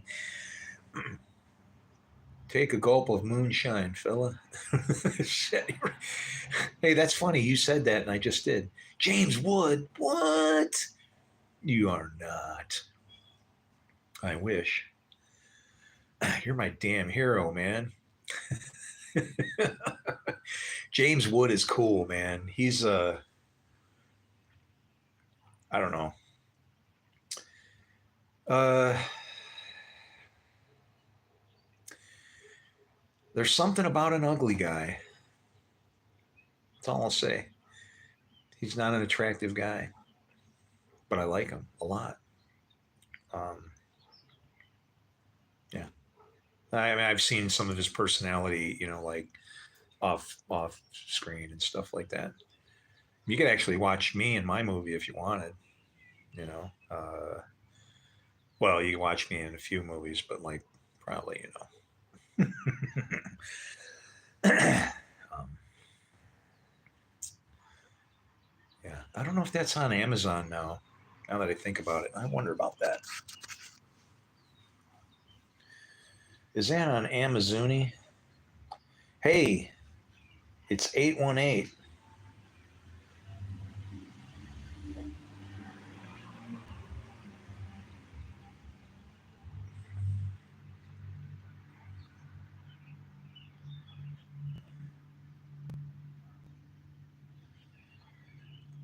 Oh, Let's compare the sound of a $6,000 guitar and a $600. let's compare the sound of a $6,000 guitar and a $600 guitar. This is somebody that I subscribe to. Here's the problem. This chick is like, she could play a cracker box, right, with a bunch of fishing line wrapped around it or something. But here she goes. Sound of a $6,000 She guitar deserves and a this. $600 guitar.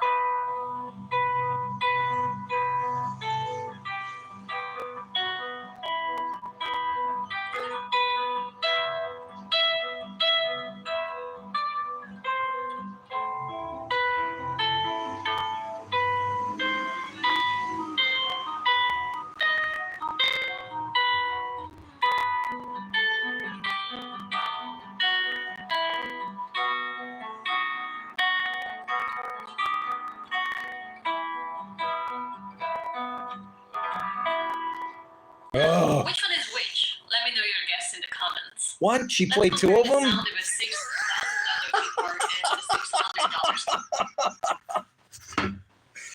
Your Honor, I rest my case. What did I tell you? Yeah, you're not going to tell the difference. And then I listen to the thing, and then she's like, which one was which? I'm like, what?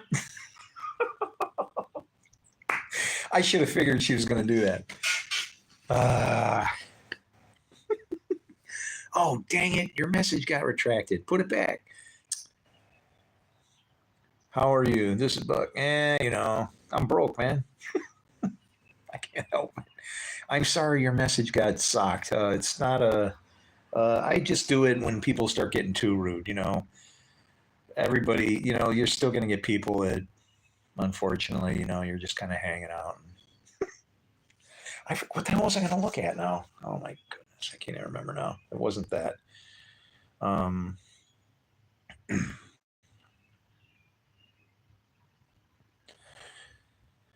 actually,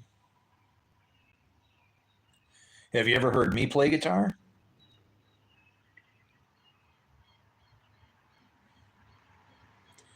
I don't even know if I have it. Oh, let's see if I'm good enough for a commercial yet. You ready?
Love that one. I was like, just dip down, take it all the way to the grave. And then resurrect. And then wow, and then back into the sky.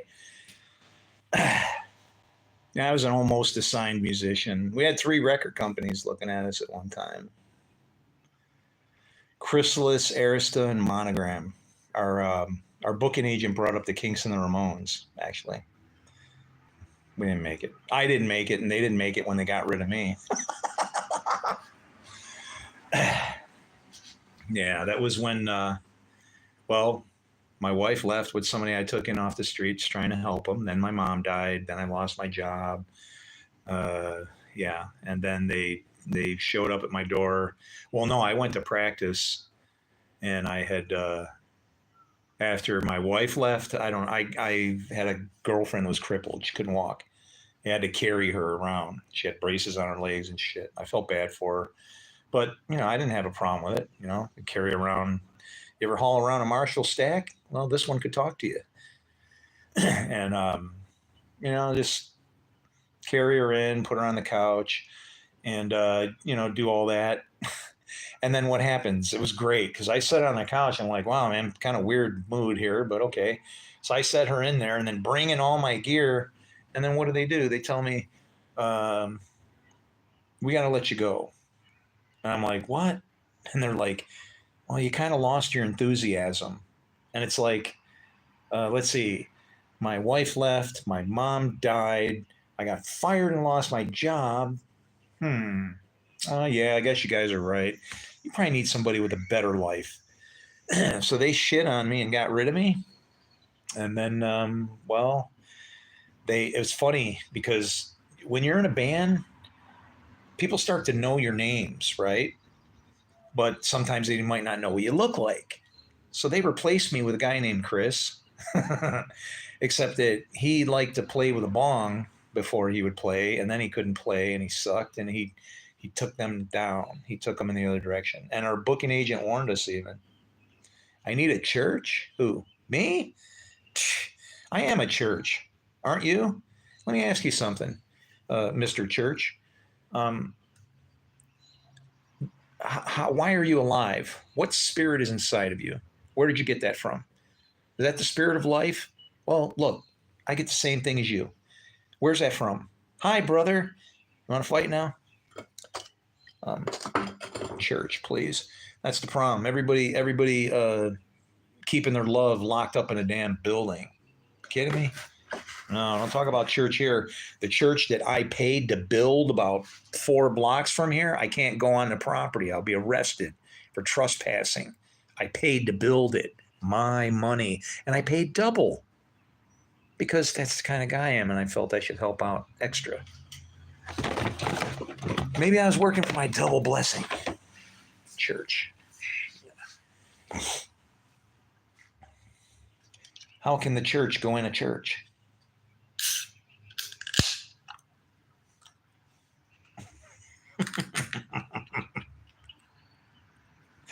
People don't understand what Jesus was saying. In my Father's house are many mansions. Why would you put a mansion in a house?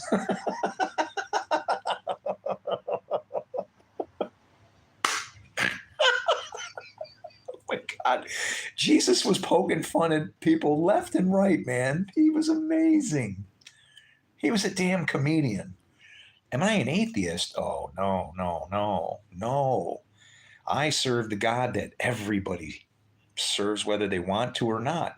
That's what people don't understand. The book is, do you understand what the term bilateral means? It's like taffy, okay? It's the whole thing, and you just keep stretching until you get 2 pieces. That's what we're dealing with. Light and dark, good and evil, 2 opposing forces, right? Do you understand the concept of synergy? ECMC squared, magnification of energy and that kind of thing. Well, guess what? Where 2 or more are gathered, ECMC squared. There's an increase in energy when people are of one mind and one spirit.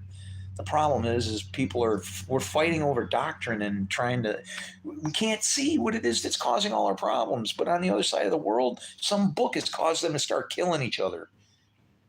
Great job. God, I believe in. What's going on over there? Definitely Antichrist bullshit.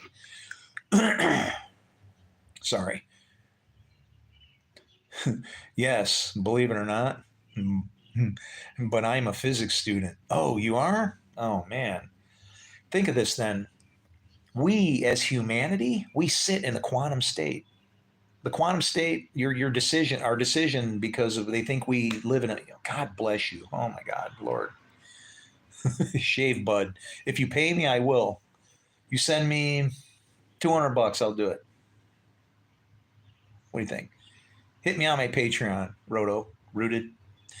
But no, Mr. Physics. So it's like in the double slit, right? Have they debunked that yet? Have they figured it out, or do they still think we're in a matrix? Because if they think we're in a matrix, here's the problem. We actually sit in a superposition. The superposition thing is actually our Son of Man, because the Son of Man has to decide which father he's going to serve. So can you see how the level of that goes all the way down to like even it's weird. I could easily show you these patterns based on numbers that occur. Now, how creation happened? Okay. How did Noah's time? Whatever. I see different reasons to speak of this stuff to explain it from more of a scientific view than I actually can support from a supernatural view.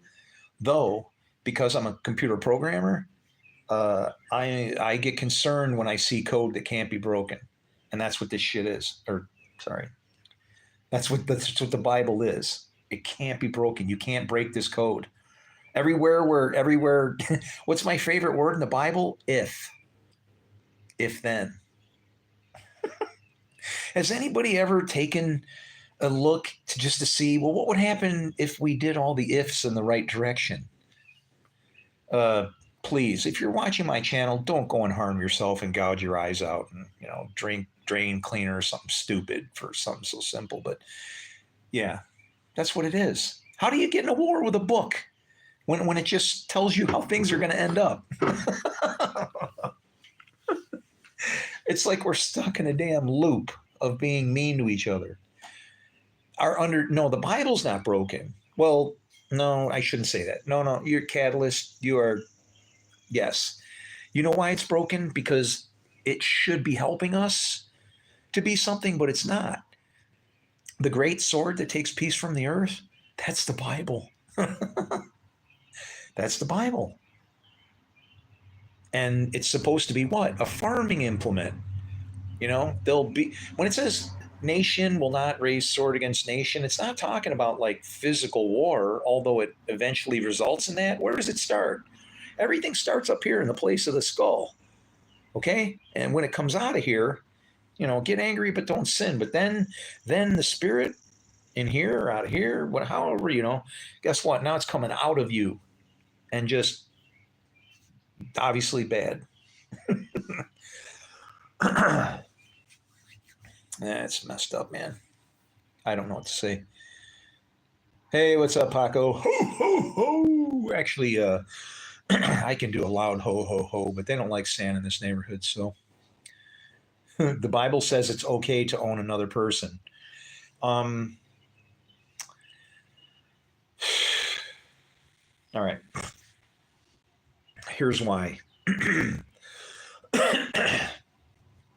you remember reading things in there where it says, like, I have given them into your hand? Remember how Jesus says, whatever's been put in my hand doesn't get snatched from my hand? What do you do with what has been given to you? And there's wording in there where it says things like, and you are to what? Utterly destroy. Utterly to me means like by using words, maybe. Jesus flipped everything on its head. I don't know what his IQ would have been. Mine's 178. His was like, I don't know, man. But the thing is once, if I can show you what I know, because it's kind of like, it would be like teaching you a Rubik's Cube. Okay.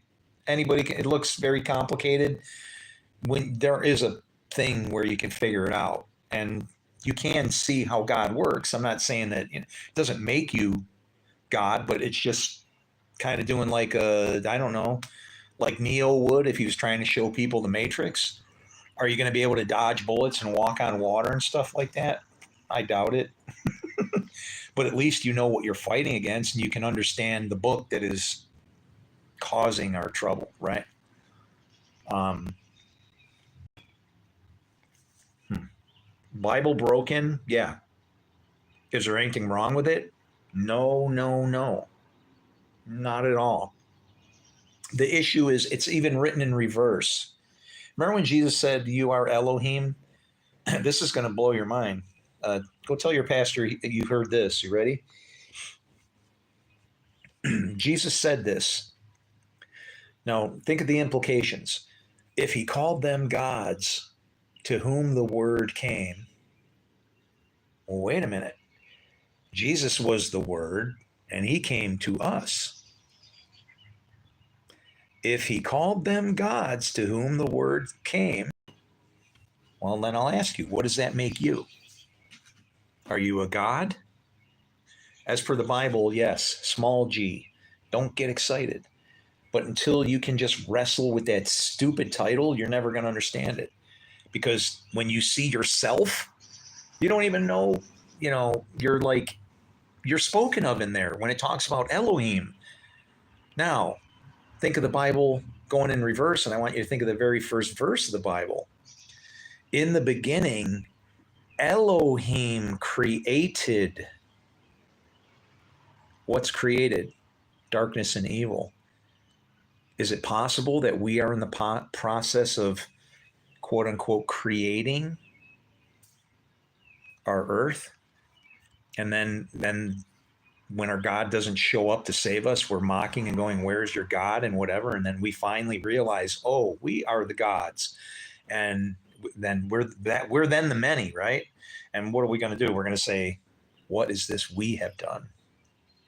We'll be shitting in our pants, wondering how we whatever. And see, because we don't understand. This is how good our God is. When we have to be judged, he doesn't show up. No flying monkeys, okay? No Wizard of Oz. It doesn't work that way. He uses us. The wicked are reserved for judgment.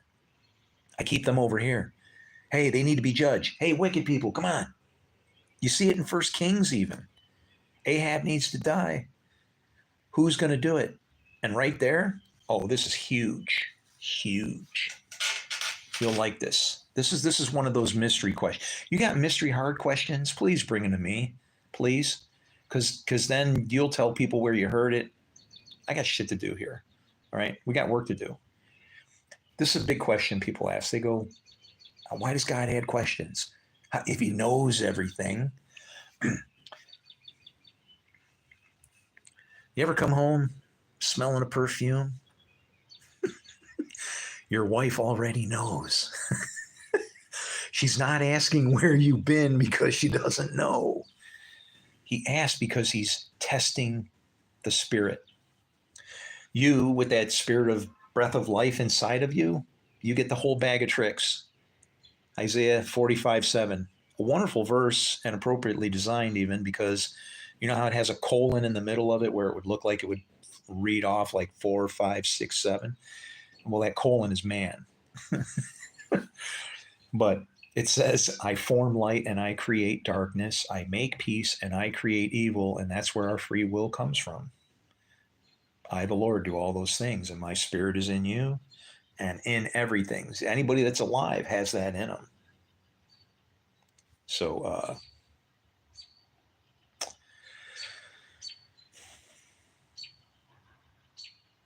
so when you got that free will, Then you became small g, or a son of God, or a bad son of God. I guess bad son of God, just reel it off and go child of wrath. And those are the two fathers. Spirit. It's not, we, you know, man, the way my heart aches when I think of Jesus trying to teach us about our God, and then they kill this guy. And we, God, oh, this place doesn't deserve to be here ever. It deserves to slowly grind away as we're going, where is he? Where is he? I mean, yeah, no. Yeah, you do not. That's way bad. So I don't know. Some of the teachings are paralleled too tightly, you know. This dude yesterday claimed he can cure. Hey, what's up? No, I didn't say I can cure cancer. Jesus fucking Christ. Stop calling me a liar, you prick. I said I found my dad's cancer cure. See, people set me off, man. I don't lie. You misheard me. If I said it wrong, I'm telling you what I meant then, okay? I cannot cure cancer. I say prayers, things happen, okay? Cancer cure? Hey, I got my dad to drink some Indian herbal tea, and he had a giant tumor in his chest that wouldn't sink. They were blasting it with radiation. I saw him. I never saw my dad ever. He was a bad man. Matter of fact, my sister might even be my mother. I don't know. She had a child around the same year I was born, and nobody knows what happened to the kid. My family's that screwed up, as you probably can tell. You want somebody born of sin? I was of it, been in it, brewed by it, stewed in it, shot out some sewer ass into this place so I can find God. And I did. No, I found a tea from a Canadian nurse who begged people to research this thing. And you want to know why they didn't do it? Because they were racist, because it was a Native American cure. Wow. So God really does put everything right in front of your face you need, and we don't appreciate it. When the gift comes and that's the blessing, it's terrible. You know, everybody should try to be a blessing to everybody else. So when you come in here accusing me of shit and call me a liar, go pray in your secret place. Do me a favor and pray for my death. Can you do that so I can leave this place and I won't have to deal with anybody like you ever again? Because I know where I'm going. Do that. Pray for my death. I'm okay with that. I can't wait. You think it's a good time sitting here watching everybody suffer when you're begging rabbis to what you've shown them, you know, what you can show them? See, that's how Isaiah 52:15 is to be fulfilled, but nobody wants to admit it. It's going to be something that's sitting right in our faces because it'll be something they've seen and not seen and heard and not understood. And it's right there. Jesus said it. You search the scriptures for life and you don't find it. It's in there. All of it. For everybody. Islam, Judaism, Christianity, Hinduism, Mormons, everybody. You know, it gets pretty simple when you can see what Jesus was going for. You can even figure out what he wrote on the ground. Okay, he wrote three strands. The pinky swears, "Thou shalt not kill." But if you go read Exodus 21:12 and Leviticus 24:17, read those two verses and tell me how many stones you would be ready to throw. Okay, Jesus, he shoved it in your face, is what he did. People didn't like it. I don't know. Maybe I'm the same. It's enough of this already. It needs to be fixed.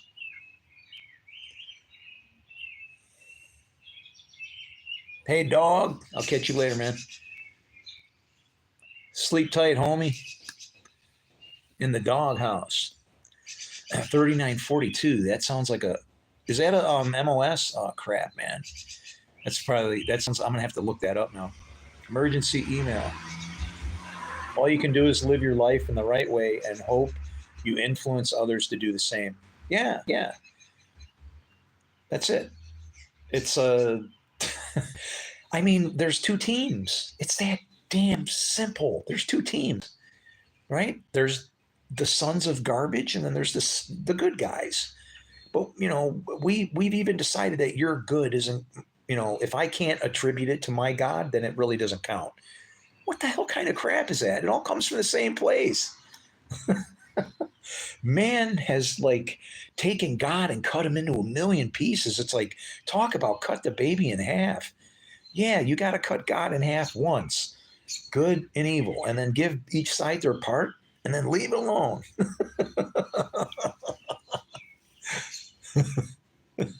He's ranting again. Oh boy. No, I hate that. I hate being a prophet. I'd rather be called at this point a seer, but I understand the plight of the prophet. Nobody wants to hear the truth. It's just, we're fighting a book. The word is God, okay? Yes. And the more you corrupt it and mess with it and worse, hide, in fear from it and just don't wield it like the sword that it is, understand what it's for, it'll destroy you in a minute. And we're getting it. So why doesn't any religion mention dinosaurs?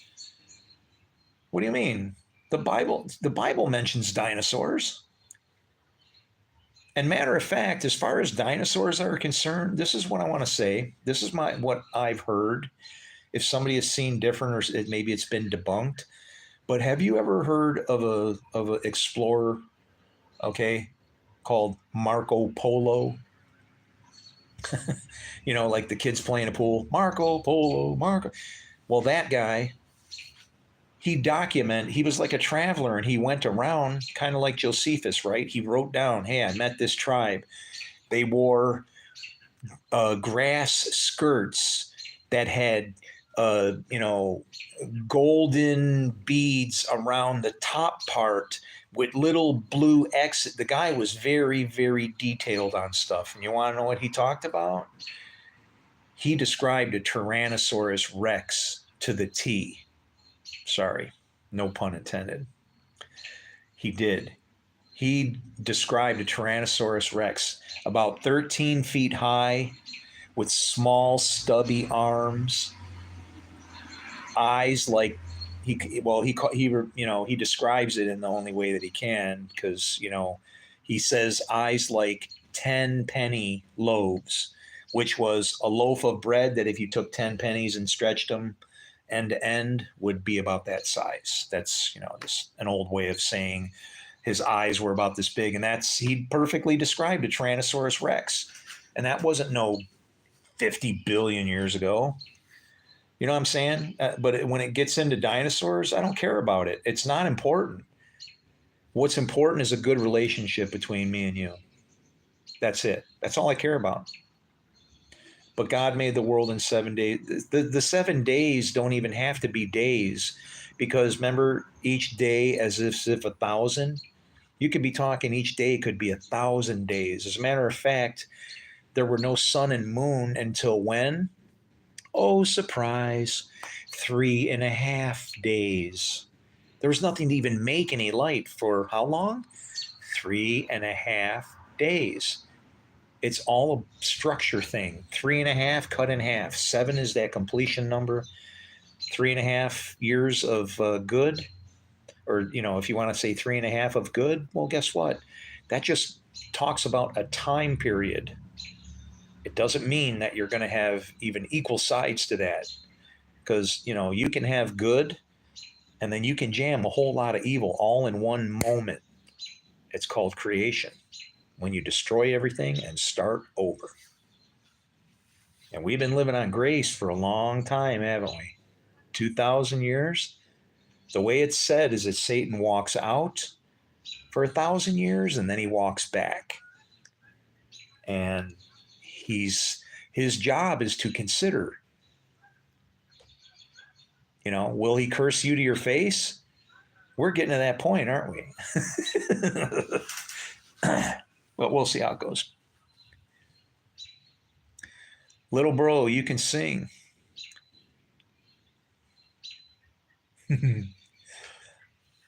I wish I could sing. Ladies and gentlemen of the jury, allow me to present the case for the hot dog, a culinary institution of unparalleled melt, the hot dog, hereinafter referred to as the Frank. Yes, yes, my friends, it is the tube steak, the old tube steak. Good on the grill, good in a pan. Boil it, fry it, steam it. Ah, mustard, onions, relish, pickles. You know, my favorite hot dog, I invented it. It's called a plum crazy Mexican dog. And it's a hot dog on a steamed bun, but you have to use plum slices. So it's got plum slices, hot dog. And then I make it's a salsa, but it's made of cherries. So it's like cherries and hot peppers, you know, like pitted cherries, hot peppers, and then you put slices of jalapenos on there, and then a run of chili and a little bit of mustard. But it's called a plum crazy Mexican dog. It's damn good. Yes, Emma. No, I'm not. Emma girl. Okay, dude.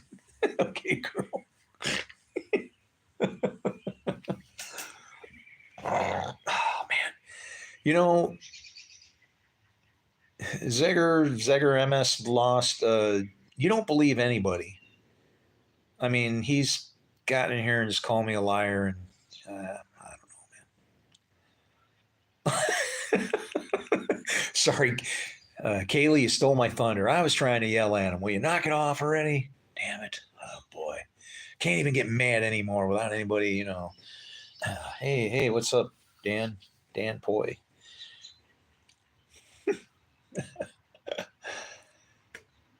Ah.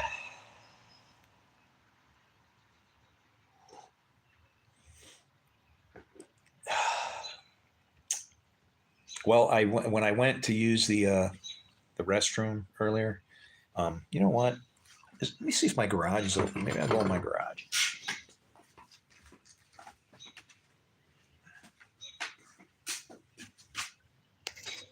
Yeah, let's go in the garage.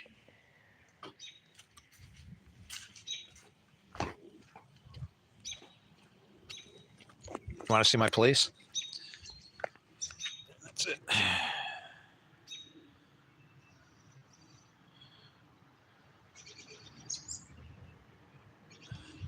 That's my that's my grow room.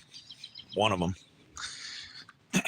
in there. Yeah, you see all the lights cranking, all kinds of stuff in there. Got I got to look. I have to look. So I got basil. I got tomato. I got zucchinis. I got peppermint. I got spearmint. What's back in the? I got bell peppers growing in there, and like I've man, I can't. I almost lost my garden cutting videos. Nuts. And this place is a wreck. My house inside really doesn't look much better. I'll just be honest with you. It's when I grab my ministry, I grab it by the horns. I completely understand why that one who I should read that story. That'll motivate me. I'll just see something in there that'll make me want to talk to somebody about it and bum me out because nobody does. But like one of the prophets, like he burnt his plow and then like had a barbecue with his cows and stuff, the oxen for the plow. And it's like, oh yeah, man, when you sell out and you're ready to go, you'll be like that. You won't, I don't know. It's a crazy, it's almost like a manic, it's a spirit thing, man. And you just know what's the right thing to do. And you just find yourself praying, please, can somebody do something? And it's like, now I know what I'm up against. The sons of man are inside of us. And I'm trying to convince people, hey, Jesus is already in you.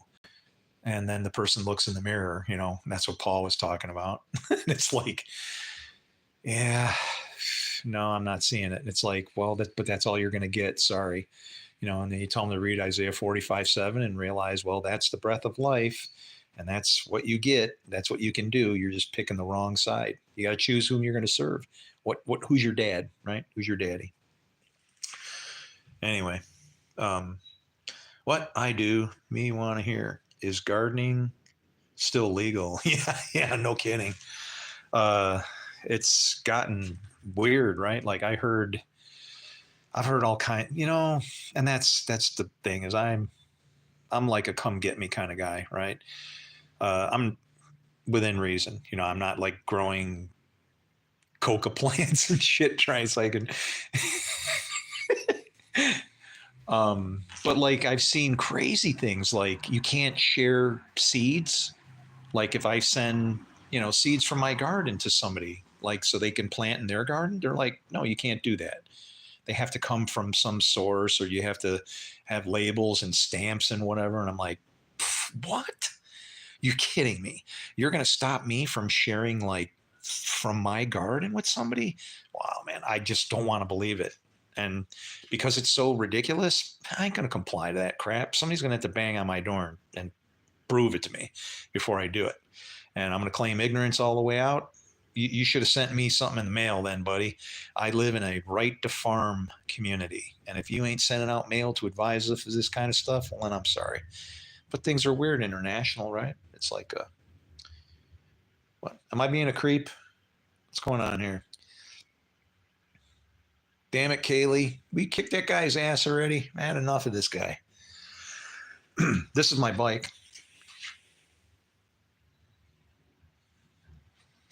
So you got to have the God is in sticker.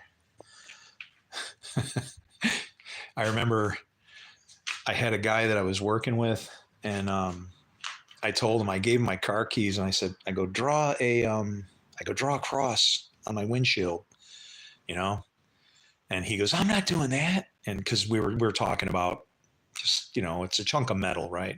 You shouldn't. He was glorifying, and I was trying to say it doesn't matter to me. I go here, carve a cross on the windshield for me. He goes, I do not know that. So I grabbed it, I snatched the keys from him and did it myself. And then what wound up happening was, it's really weird. I didn't plan it, but when I sit on it, the line that goes across the window, like from east to west, it's on the horizon. When I sit on the bike, it's like my natural level. It's just like on the horizon. I don't even see it, so it's, I don't know. You can try to prove your love for God however you want to. Some people just don't get it. And they're not gonna. The same spirit that lives and breathes is inside of every single person, all of us. That there's not, it's, the Holy Spirit. People don't realize in the older writings, they used to call the Holy Spirit holy, like as in WHOLLY, like all of the Spirit.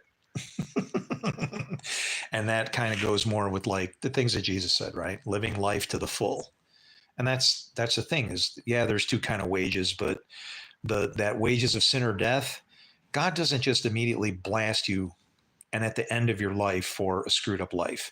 No, he kind of slow roasts you as you go, hoping that you'll, get hint of the fire and change, right? All those Old Testament scriptures, when I walk through the fire, you're with me. Yeah. Welcome to the lake of fire. Sorry to steal all the drama from you, but there you go.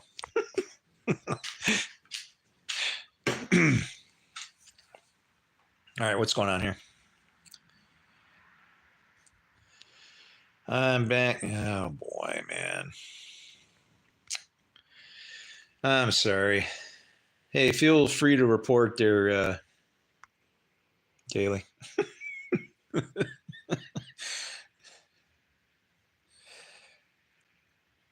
Pulp Fiction or Heat?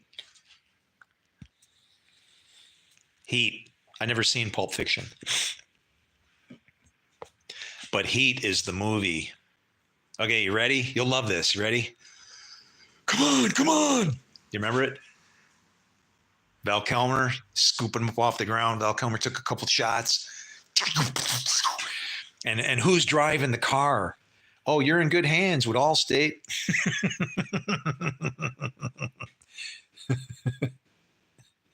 It's It's one of my favorite movies. See, I knew you'd come around. Why do you pick on me, man? Curing cancer and shit. Are you out of your mind? If I could cure cancer, I would do that and then make all the money so I could get a bigger microphone and then I could talk to everybody and it wouldn't matter. I'd have billboards everywhere. You know, I would just, I would take all the money of Bill Gates and I'd waste it on billboards and street signs and whatever, just to, I don't know, to where all the damn, I would wear out the saints exactly as it said. The ones that think they're saints, they're not very saintly. They're out there killing and shooting each other and stuff. That makes no sense. I'm a Catholic, but I have really bad mental problems. And I'm always worried. Okay, hang on a minute. And I'm always worried. Hold on. Here. You deserve this. I'm pinning your message, okay? You get the top spot. Says I'm Catholic, but I have really bad mental problems and I'm always worried. Yeah, anxiety, and that's, ooh boy. And you're your worst enemy because, you know, there's like triggers. I get it. I know what you're talking about. I won't be good enough for, are you kidding me? Why do you say that? I'm not even good enough for people on this planet. It scares me. The proof that you're not good enough for anybody on this planet is probably proof that you are good enough for God. Do you remember what Jesus said? You have a very kind heart and you're being very honest and open. And I would assure you to please not worry. Do you remember, well, you're the last Pope, right? He got criticized for something. Now you got to understand. All right. Oh, hang on a minute. I had something trapped in my fingers there. My ministry has been running for almost 6 years now. And I have been through every rabbi that I can talk to that will even listen. I've called people on the phone. I got a priest here. His name is Father Innocent.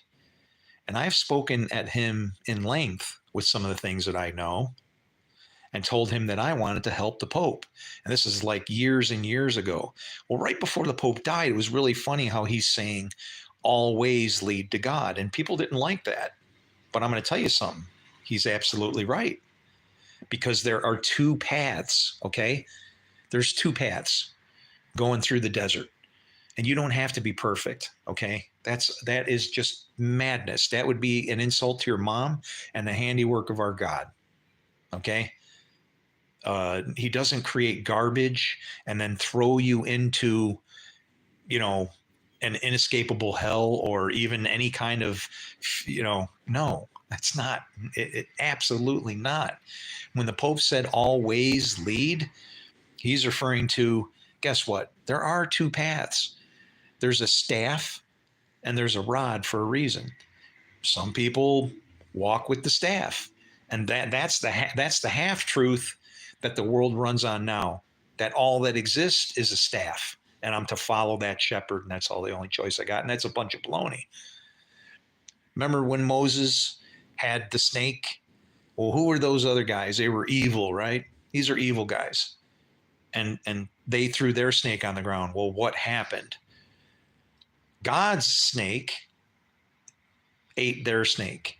And then Moses was able to grab the snake by the tail. And then what happened? It actually turned into a staff, which is a saying that evil can be used for good and can even guide somebody. They can walk being taught, unfortunately, by evil. So there are multiple ways to know about God.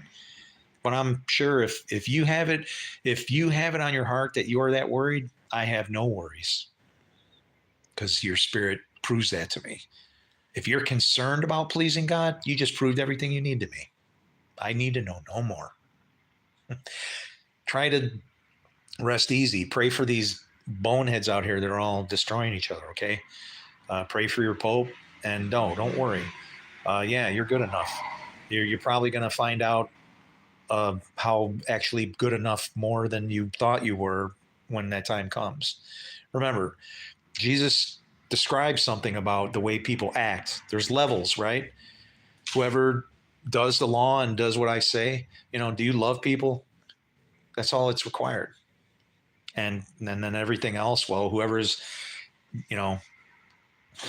follows my laws, they're greatest in the kingdom of heaven. Whoever changes them or teaches people to do otherwise, least in the kingdom of heaven. And why? Because the people that teach people to mess it up or teach wrongly, what happens? I wind up having to talk to somebody like you that is afraid of our God that loves you. Are you kidding me?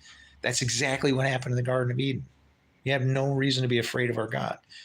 To, respectful fear. Fear is like, it's one or the other, but it's the beginning. Fear is where everything starts, because the fear will be in reverence, and you can walk right. You can and you provide a good witness, and because you're doing that, he has an easier way of blessing you. And so then your faith grows. Why? Because you're being obedient. He can bless you. The rain that falls on the good and the bad is not blessings. The rain is just scripture. Walk right, you get blessing from it. And it's not full on prosperity gospel, but it's like, that's what I can see people, if you're praying for what, an egg, is he going to give you a snake? No, you don't have anything to worry about. I feel bad. I hope you're okay. I hope that helps you. And God bless you. I hope you sleep. Don't. Yeah, that's what the church has done to people. Remember when the wolf comes, scatters a flock? That's already the churches. So.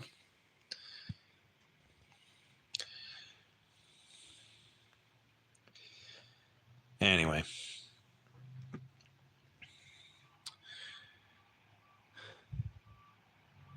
That is so reassuring, sir. Bless you. And thank you so much. Okay. You're welcome. I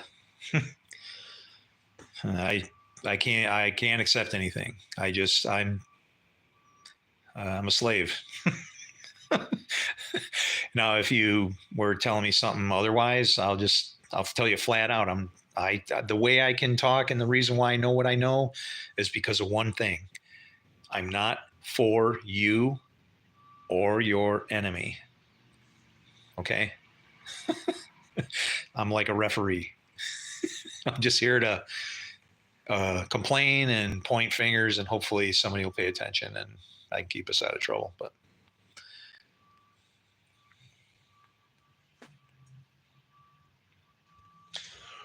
I wonder if my motorcycle will start. It's been a few days.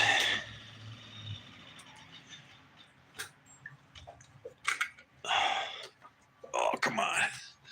Come on, come on.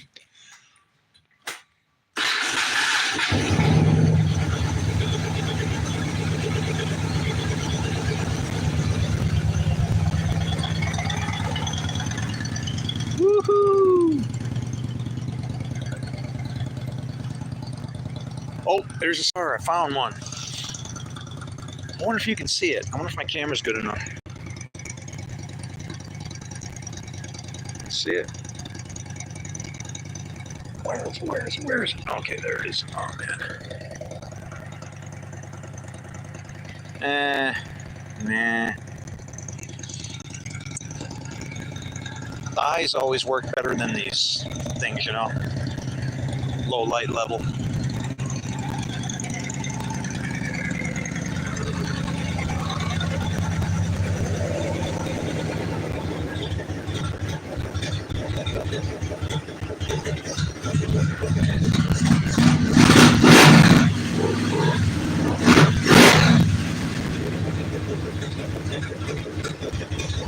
Yes.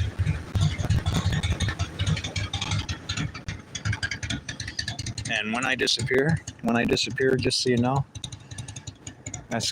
you're gonna be looking at that tailpipe and hearing noise and looking at that license plate. Now I'm just gonna go. I gotta get out of here. I can't do it anymore.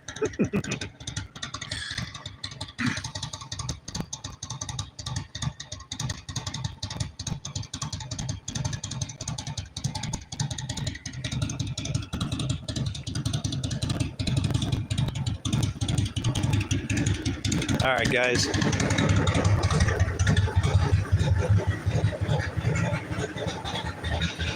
think I'm going to bail out here. Probably start with my snowblower. Keep things running,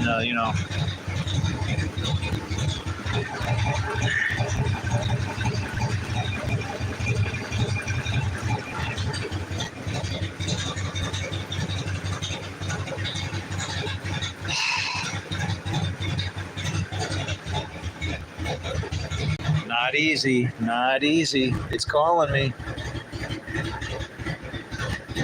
My old one-eyed bike. My right eye got poked out.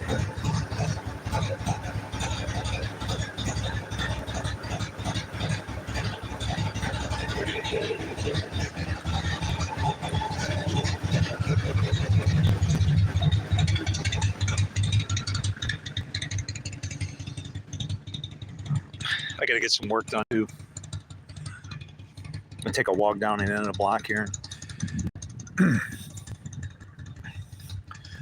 See how the property is.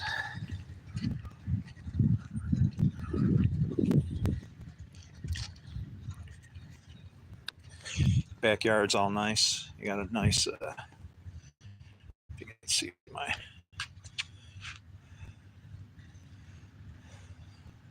it's like all gated in and everything. Got grapes growing back there. Holy moly. Weed City. Damn, those came up fast. You know what I should do? I've been thinking about doing like a dandelion cam because, like, holy crap, the flowers on dandelions, it's like, how the hell does something grow like 12 inches? Oh shit. Sorry. Tripping. How does something grow 12 inches in, like, 24 hours? It's like, yeah, okay. Knock that off, guys.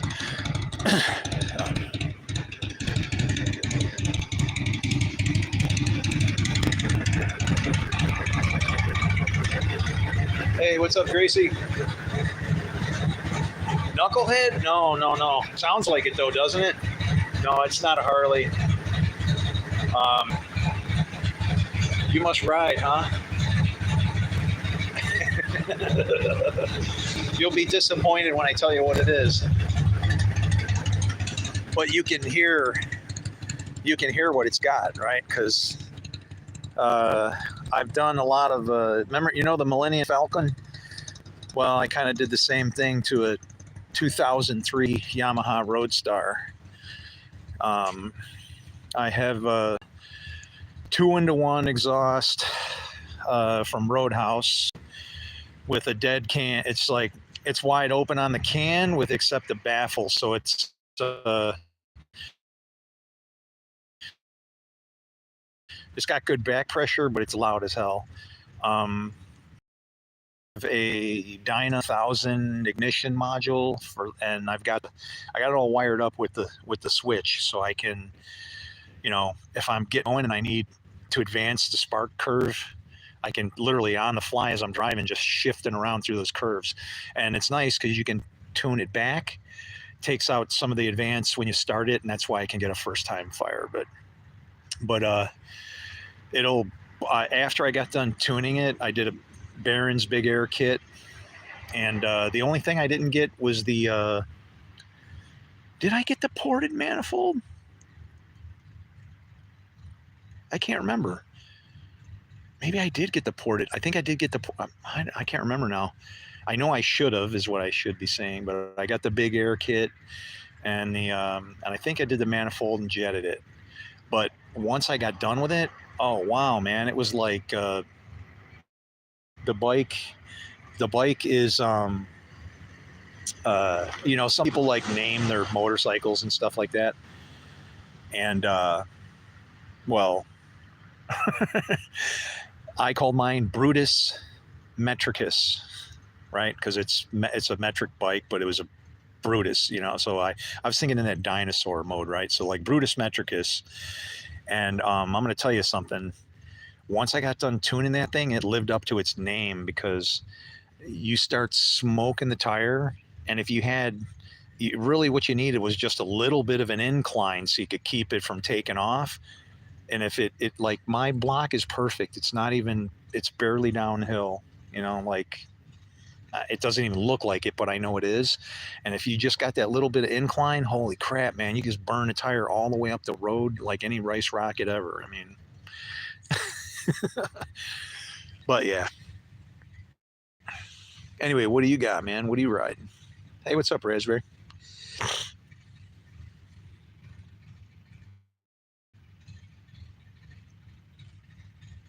The probably one of the coolest bikes I ever had, though. I actually only paid $400 for it. It was I was out riding around in the canyon, Southern California. It's called Silverado Canyon, and well, there was a bunch of caverns and canyons and stuff you could ride in. Like the best one was Ortega Highway, and that's where was I on Ortega Highway or Silver? I think I was on Ortega Highway. I come out around the Silverado side, so all right, let me see how this thing's doing. All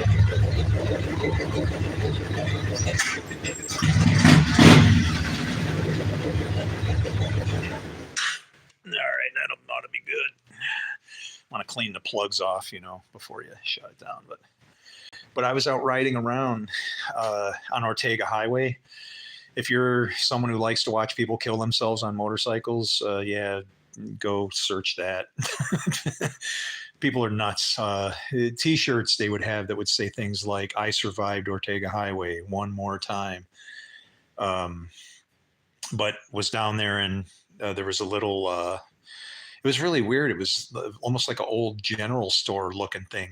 They just you put a steel roof on something in California and, that's it. You don't ever have to put a roof on it again. It's like not enough rain really to worry about. And this place looked like, gun smoke, right? But we come out of the store, got some drinks and things. We're getting ready to get back on bikes. And they had what do you call it? Like a bulletin board there, people posting up.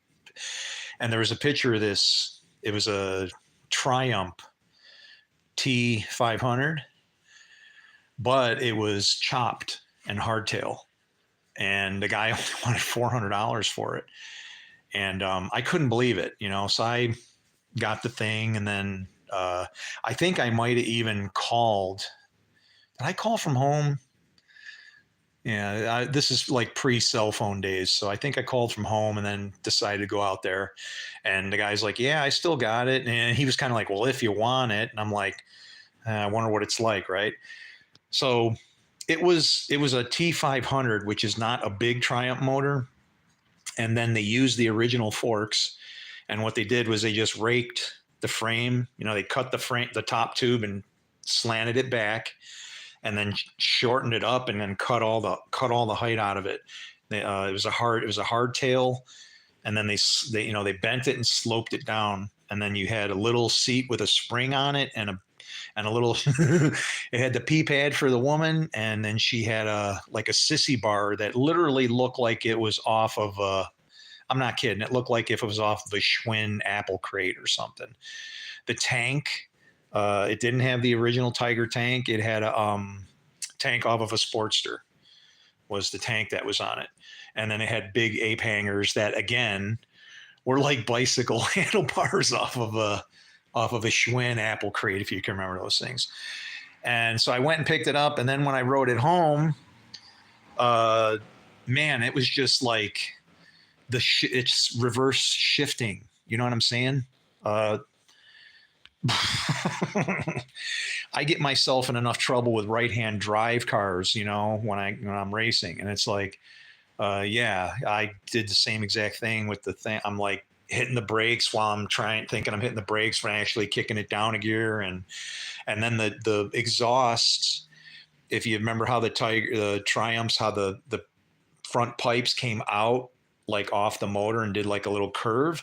Well, they were really close to there was a piece of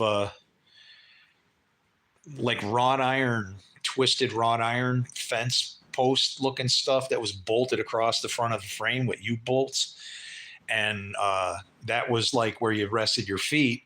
But if you got too close to the middle of the motor, you're like cooking your shoes or jeans or whatever it was. I burnt my leg on that pipe. As a matter of fact, I did. I probably still have it. And if I looked hard enough, I could probably find the burn. But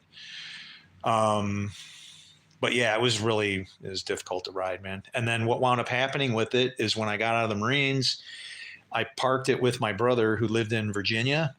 And I told him, I said, look I go, if you do nothing else, once a year, 2 cans of silicone, spray the whole thing down, seat, frame. I didn't want Cosmoline on it where it was going to be tough to, get the junk off. But I figured if he just coated it in silicone, that should keep the moisture off of it and everything should be fine. But guess what? He didn't. And by the time I went to go pick it up, it was rotted. It was like oh man, yeah. Yeah. Don't trust anybody to take care of something that you really care about if they're not that kind of person that cares about it. Don't give, I don't know. Don't give the prophets of Baal your children to watch. They might eat them. I don't know. So there you go. What happened to Dumbledore? Hello, it's my brother. It's the wizard. Yeah. Yeah. Oh, man. Happy birthday, Dill.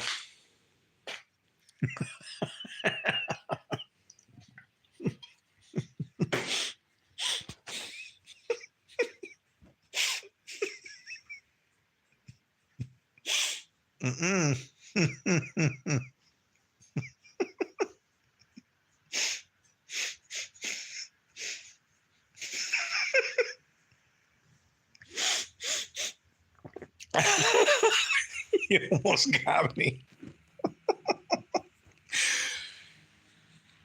We had one like that. We got this one girl. You could pull pranks on her. I worked in a car dealership, right, at a Nissan dealership in Southern California. I've worked at a few of them there, but I actually drove one of the first 2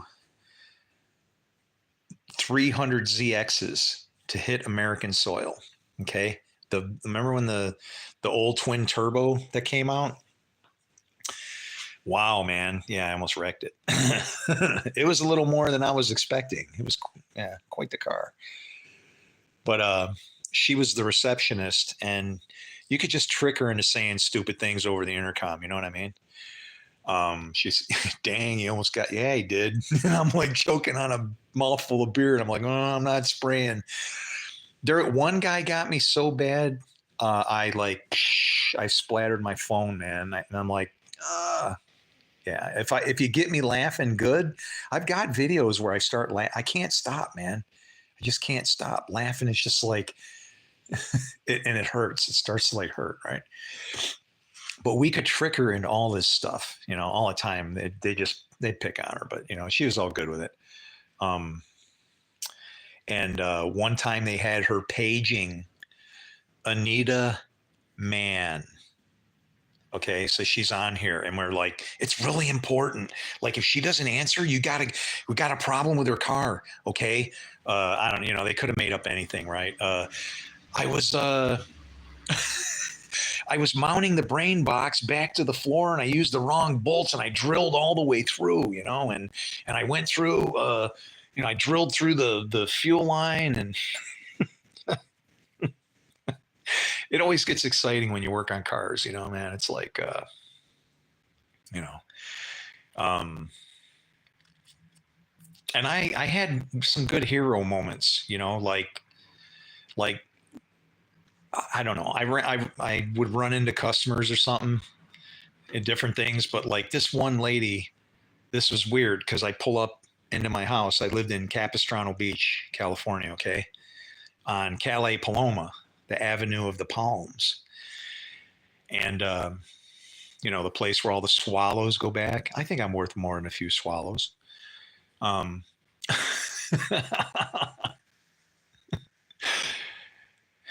Hey, God, this guy's bad, man. I can't say anything anymore. See, you ran her off, Zig. You got to be kind to people. Girlfriend don't want to know how tough you are.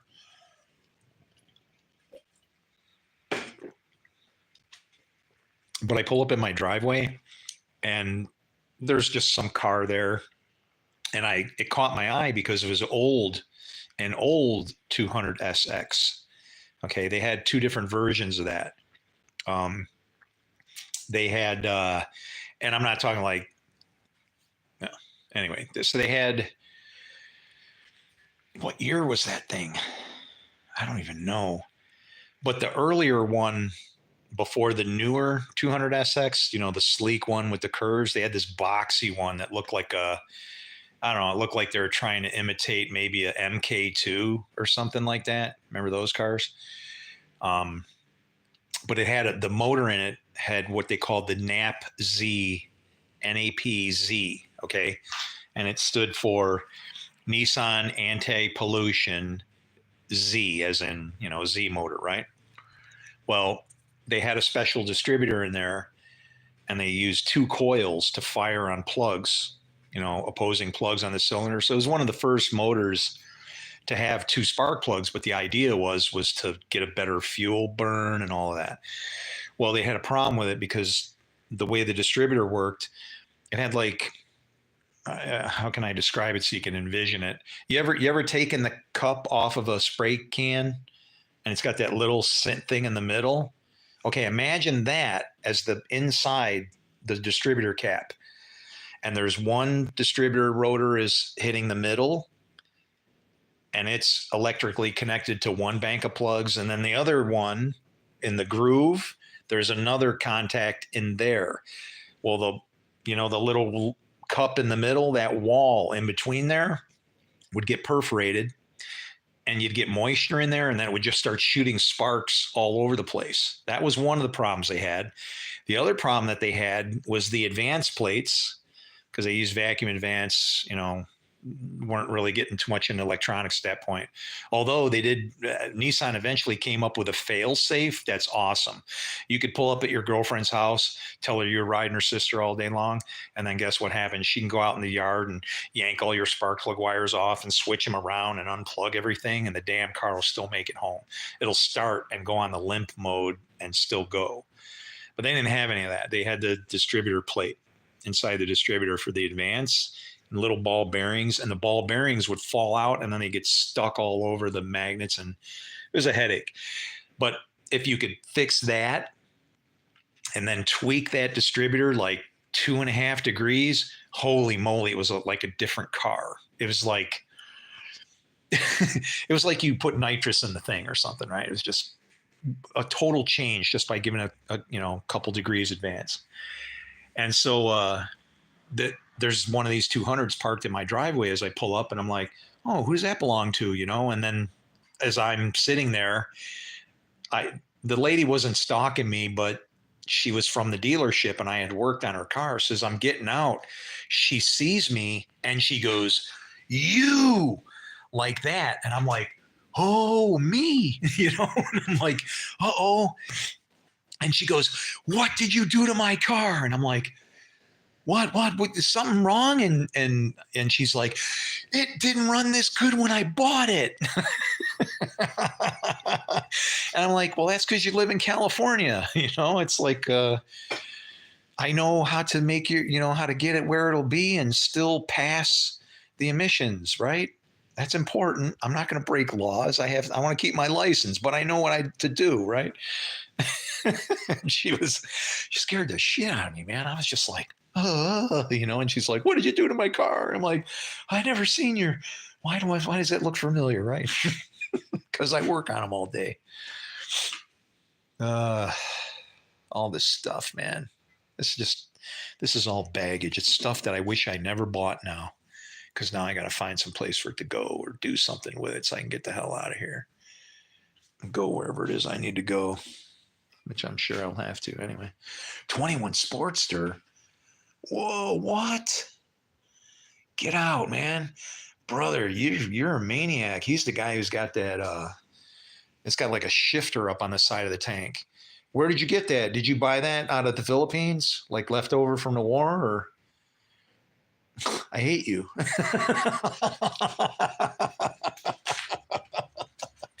I'm just, you know what I'm saying? Wow, dude, that's pretty cool.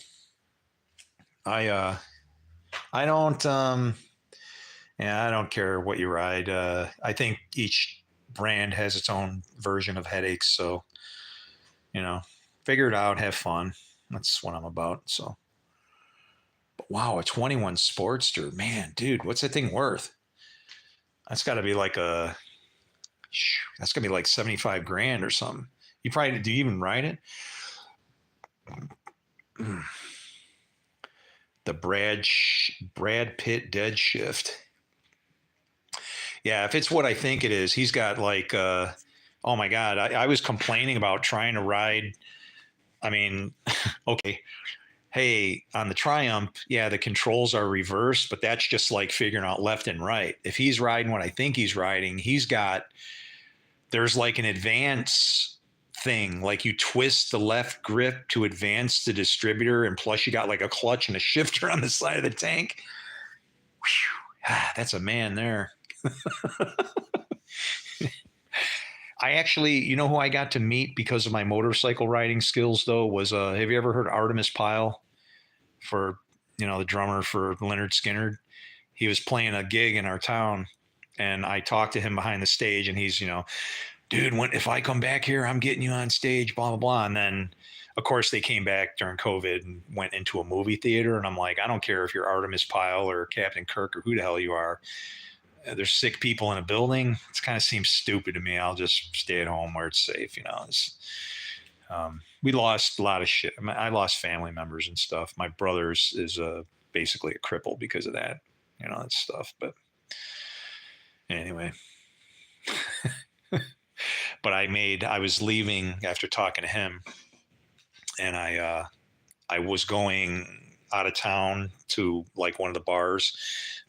He was playing at a festival, and then when the festival shuts down, everybody usually heads to certain bars, and I have mine that I like. So I haven't been to a bar in probably 5-7 years now to go have a drink. It's been a long time, but I pull off and I'm in front of his caravan. So he's got like, trucks, and he's got a bus, his tour bus and stuff. And he's got, they gave him a Harley. So he was gifted a Harley from the local Harley Davidson dealer and stuff. So he's pulling out, and I'm in front of them. I took off first, and I go around.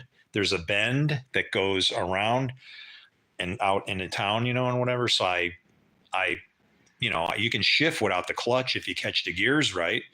So I was riding and shifting as I was going and around the turn and signaling with my left hand. And he came into the bar, and all I heard, I didn't even know he turned around and came back, but he turned around and he goes, all I heard was, that man just made a left-handed turn, a one-handed left-handed turn, and signaled and shifted. And I said, that's a man I got to have a drink with, because I was going through the gears as I was driving. It's different, I don't know, man. But he came in there, and we sat down, and he bought me one drink. And then, he said something really weird. He said, you remind me of Yeshua ben Yehuda. And I'm like, he said, when he was in the military, in the army, part of his detail or duty or whatever was to guard somebody in the Middle East. And then he eventually even went back to the Middle East and was like planning, I don't know, there's something going on there. But he told me, he says, you remind me of Yeshua ben Yehuda. And I didn't know what that name meant. I wrote it down on a beer coaster, and it's, Jesus, son of Judah. And it's like, but we're drinking, and then all of a sudden these people start, like, they recognized who he was. And then here comes like everybody, with photo ops and a billion flashes and whatever. And he stood up, and he goes, man, he goes, I need a break. He goes, I get enough of this shit. He goes, I have a life too, And he stood up and walked out with everybody, just, and it was kind of sad. And that's what, that, I don't know, for what I know about this book and scripture and stuff and what I can reveal, that could happen to me, and my life will suck. I don't want that. I just want to turn it over to these teachers and say, look at what we've done. We're stupid, And then they can try to explain to everybody how we jacked it up and whatever. They can do all the back work to see how a message of peace and unity got twisted and morphed around into like, yeah. It's really bad. But there you go.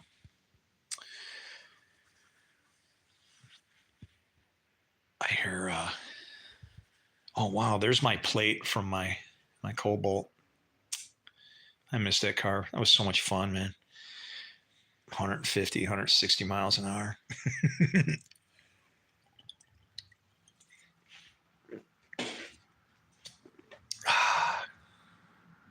Yeah.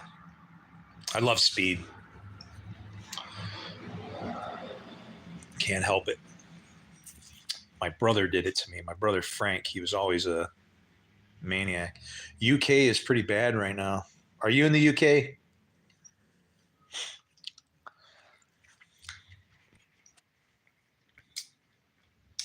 There's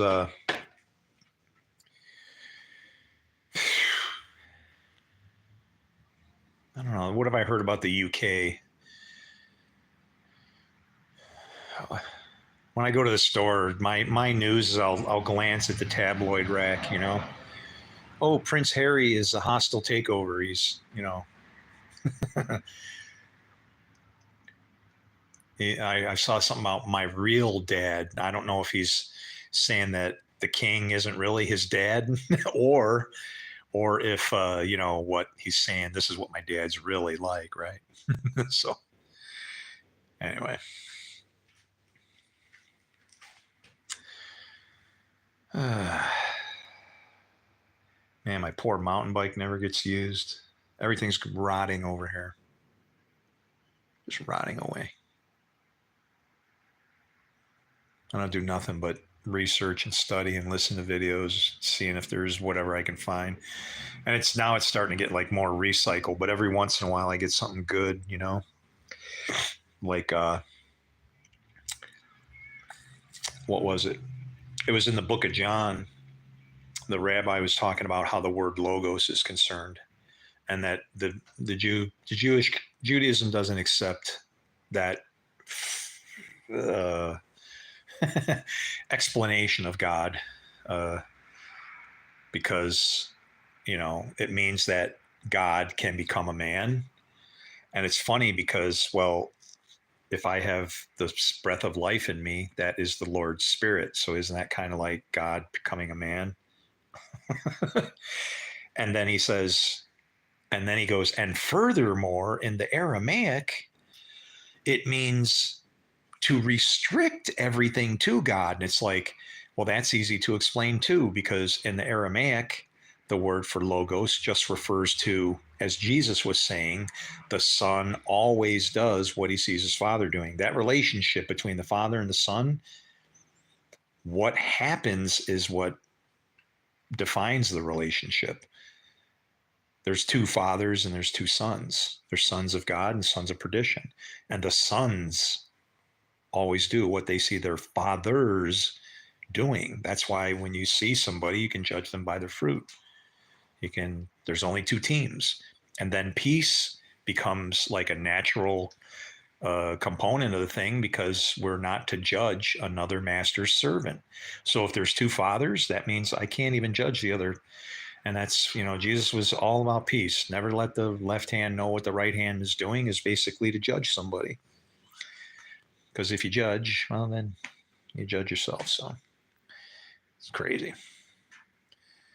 Is that a beard or a dead raccoon? Oh, man, it's bad, man.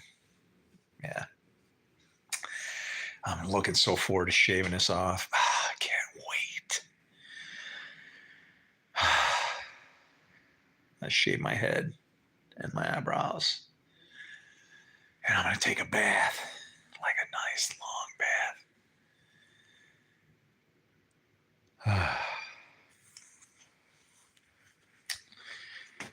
It's been a while. Hello, dear friend from Russia. Hey, how are you? Hope you're safe. I don't know. Our leaders in this world are crazy, my friend. I don't know. The whole thing was just stupid. What even started with Zelensky. You cannot put nuclear missiles on somebody's doorstep, right? And then it just kind of escalated from there. Now they're just trying to how to figure out. Now each side has a pride thing going where we don't want to stop unless I can say that I'm the winner, right? I mean, it's kind of got to suck for Putin to go all this time and not have just been like, plink, get the hell out of there. What the hell, that easy. I mean, and they did plenty of stuff. They had hits on each other's motorcades and drone attacks. It's like, come on, man, just knock it off. Put the lines, put the fences back where they were. Everybody shut up and go back in your own corner. It's like, we don't need any more of this. All of your fun over there is raising all our prices ridiculous, and the world is suffering because of it. Thanks. But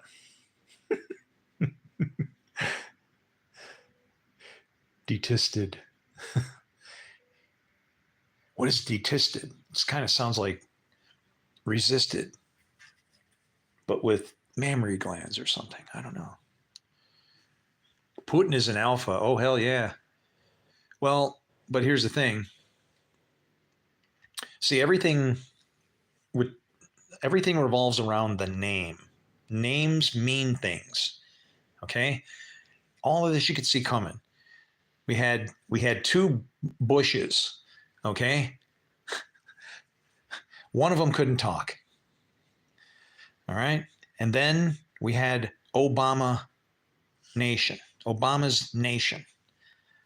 Next came Trump, Pence, trumpets. And then came Biden. And Biden means both, as in light and dark, or abide with. So it's a name of division or unity, one or the other. And he tried to be as forgiving as he could. I mean, some of the things I heard or people like he had some kind of a party in the White House lawn, and some guy with, boobs pulling off his shirt and stuff. It's like, anyway, and now we're trumpet again, right? So we're just kind of flowing through time. But if you pay attention to names and things, you'll be able to see what's going on. And the reason why I bring this up is because Putin is going to be the key player in the thing. Putin's going to be the one who's going to decide which way we're going, depending on what he does. Because Putin means bridge. He's got three very important meanings to his name. Bridge. So he's from here to there.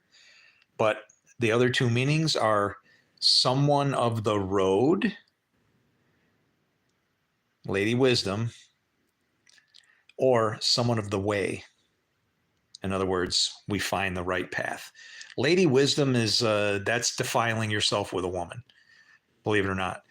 If you're following God, there is no woman. It's like the Lady Wisdom has the virgin birth. She doesn't do anything. It's like as if she's never been touched before, and the Spirit of God just passes from her to Torah to Spirit to us. If you defile yourself with a woman, the woman that you've defiled yourself with is Lady Wisdom. Actually, Proverbs 31 is about Lady Wisdom. Everybody thinks it's about a female. No, she strengthens her arms. Okay, there's so many hints in this thing, and this book has been turned into a sword to cause unrest in the earth. It's really bad. What about the UFO? Oh yeah, see, I don't know how to feel about that. I mean, the honest part of me says it's a big universe, and I'm sure God could have done something over there too, right? That we don't know. We're pretty damn arrogant to just think in this huge place that we're all that it is, right? It just feels that way to me. So then what are these things? Do they even really exist? Is it just people, filming stupid things? And, and that's the problem. Whenever to me, lying is like the worst thing you could ever do. If I was a king and you told a lie, I would probably warn you once, and then I would cut your tongue out on the second time. I just say, look, I'm going to warn you one time because everybody deserves a chance. Next time, this is what's going to happen. Because when you tell a lie, think of the power of that, right? It seems like it's nothing because it isn't true. Oh, brother, you have no idea. A lie is nothing, and it's everything at any time, never, and even all at once. It's like the stem cell of time. It's beautiful, but only if you know what to use it for. Yeah, sounds like the Darth Vader stuff. Go to the dark side, right? But that's what it is. See, it's we misunderstand, what happened when the woman showed up, right? All is from the woman. What was her name? Eve.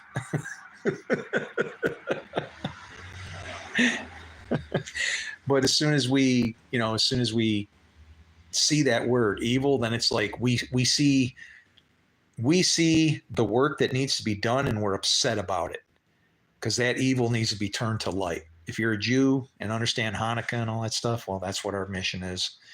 We're here to convert darkness into light, literally. Kind of like all that stuff Jesus was talking about, and then they killed him. Kind of damn sad, but run for president? Oh, hell no. No, no, no, no, no. No, absolutely not. I don't want no leadership king. I don't want to be responsible for that. I've already been a manager once in a store, and I wound up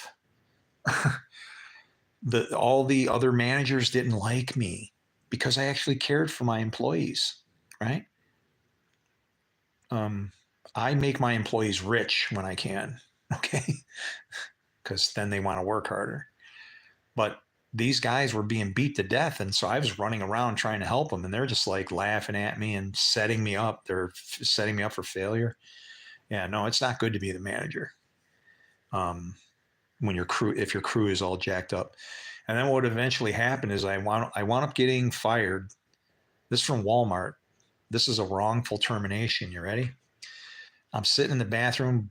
I'm a manager there, and I'm puking my guts out. I got the flu. Come out of the bathroom, and the lady who's there, her name is Barb Abbey, and she's my manager. And she looks at me and she goes, "What are you doing in there?" And I said, "I'm sick." And she's like, "Well, how come you don't go home?" And I'm like, "Well, because I used up all my sick time when I got struck by lightning and crashed my car. I got really sick. Whatever happened, being that close to that, it made me sick. It messed up. I had the shits and I couldn't sleep and I was messed up. I used up all my sick time. The bill when I crashed my car after that was $6,006.06.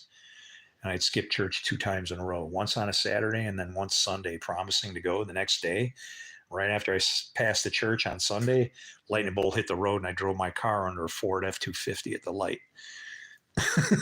But I come out of the bathroom. She's like, "Why don't you go home?" And I'm like, "I got any sick time, And she goes, and then she looks at me and it was like a dog. She goes, "Just go home." So I go home, and then 2 weeks later they fire me because I missed work without sick time. And you know what? I had 2 weeks to escape that place, and I just felt free. And it was like I had no money coming in.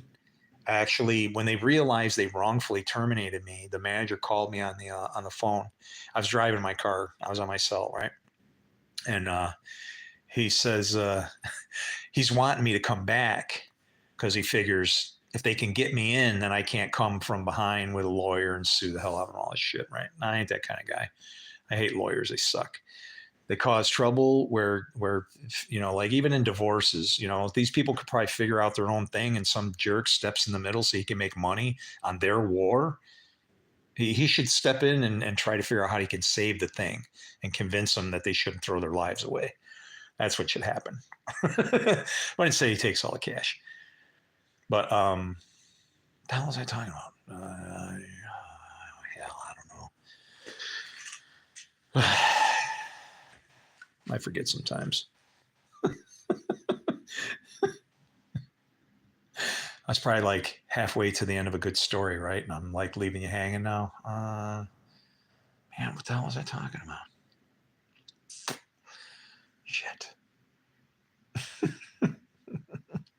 Is there bunkers for the rich? No, dude. We are, we got nothing. We got nothing.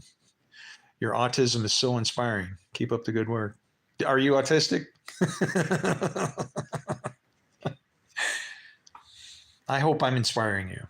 If so, because like people that are autistic get a bad shake. It's like everybody has a purpose. And me, if I had to start a company, I would hire only autistic people if I could, if they were capable of working, because their thinking is like binary. It's yes and no. And if I can get that person to understand what the hell it is I need, they're going to be like a damn machine running for me, right? They'll never screw up because they don't have a gray zone where they're going to go, no, it's on or off, baby. I like binary. Binary is good. But yeah. Yes, that's how I know you are.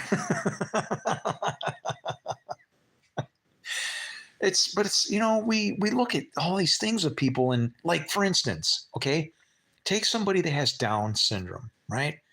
We feel bad for that kid. And you know what the damn sad crime is? Have you ever seen when a child has Down syndrome and he's like, they're just happy and they're having the life that probably we wish. What is happiness? He's oblivious to all the stuff that crushes us, including even our looking down on him as he's in the state of heaven that we wish we could even possess. Who's the one who's at the deficit? It's like uh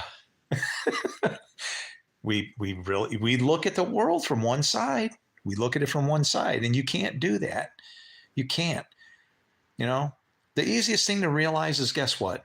It's about the breath of life, the same breath of life from God. If you believe in Allah, that's fine. I don't care.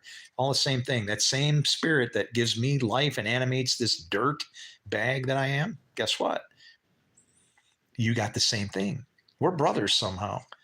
I don't care what you believe and whatever. I'm gonna gather that we could probably be in a good relationship with each other if we plow forward instead of letting everything that's behind us cause us trouble. And that's what's going to happen. That's how the scriptures will be fulfilled when it talks about a time that has never been seen before nor since the beginning of time. Well, what's going on is we're already in the tribulation. We were in the tribulation since the Garden of Eden. Man was appointed once to die, and then the judgment. Adam died, and we got judgment. We knew how to judge good and evil. And then we became responsible, right? And somehow that has turned into, all kinds of amazing,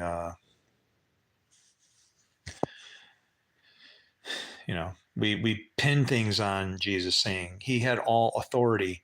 Sorry, read Genesis, go, take it over, rule over it, the dominion of this, blah. Yeah, all of that. Guess what? That implicates us. And then it gets worse, because guess what happened at when the times of Noah? Do you remember what happened there? That's where we were made gods. That's where we were given the power of God. Because what did it say? It said,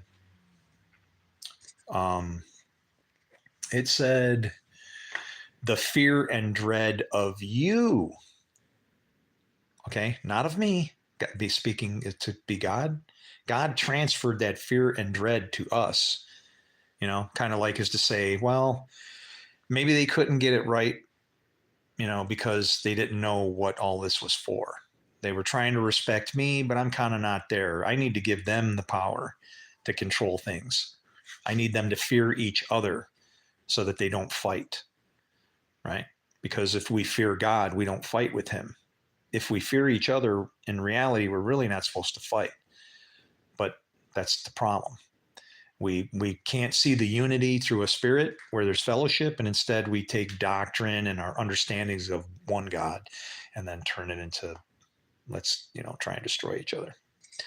Don't worry about all the politics of what's going on. Look at the results. Okay, it's like an algebra equation. You know what the answer is. You know what you're shooting for. You know what you want. What's the variable in the middle? It's the problem. It's us and our understanding of a book. It's very high level stuff. The Bible is, I know it's written by man, but I'm a programmer, and I was able to actually program my entire job, so I didn't have to work for about 8 months. And then luckily, when they figured it out, I didn't get fired. They could see the value in that, and then gave me my own facility to run. But it's like the Bible is like a computer program. You can't break it.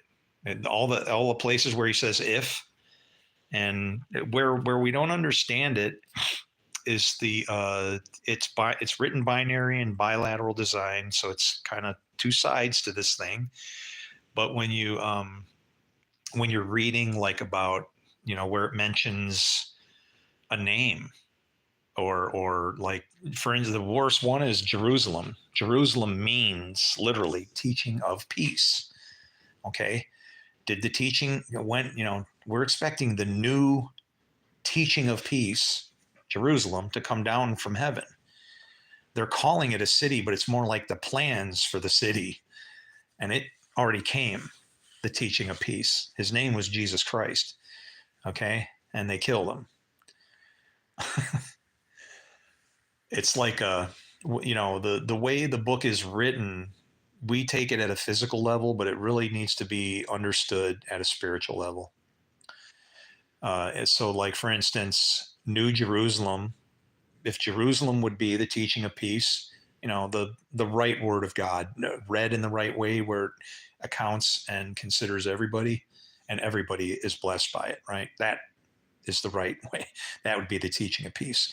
But this would be our doctrine then, how we live and what we do. And when it says that your enemies will surround the teaching of peace, we've decided that that's some kind of a physical battle. But there's a problem, because there's no place on earth where the description of Magog and Gog can even happen. There's no place to describe that area. But if you pay attention again to names, Gog and Magog, Ma means what? Gog means rooftop, or in some cases, mountain. So remember where it says, if you're on the rooftop, don't go down? Okay. The battle between Gog and Magog is literally sheep and goats, described as a battle between God, people saying God and what God? People that believe and people that don't.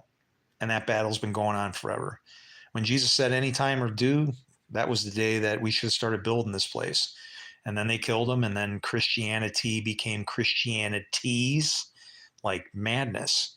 And a lot of these writings, I can interpret them and put them straight into the new, where they go. All of them that I've found so far.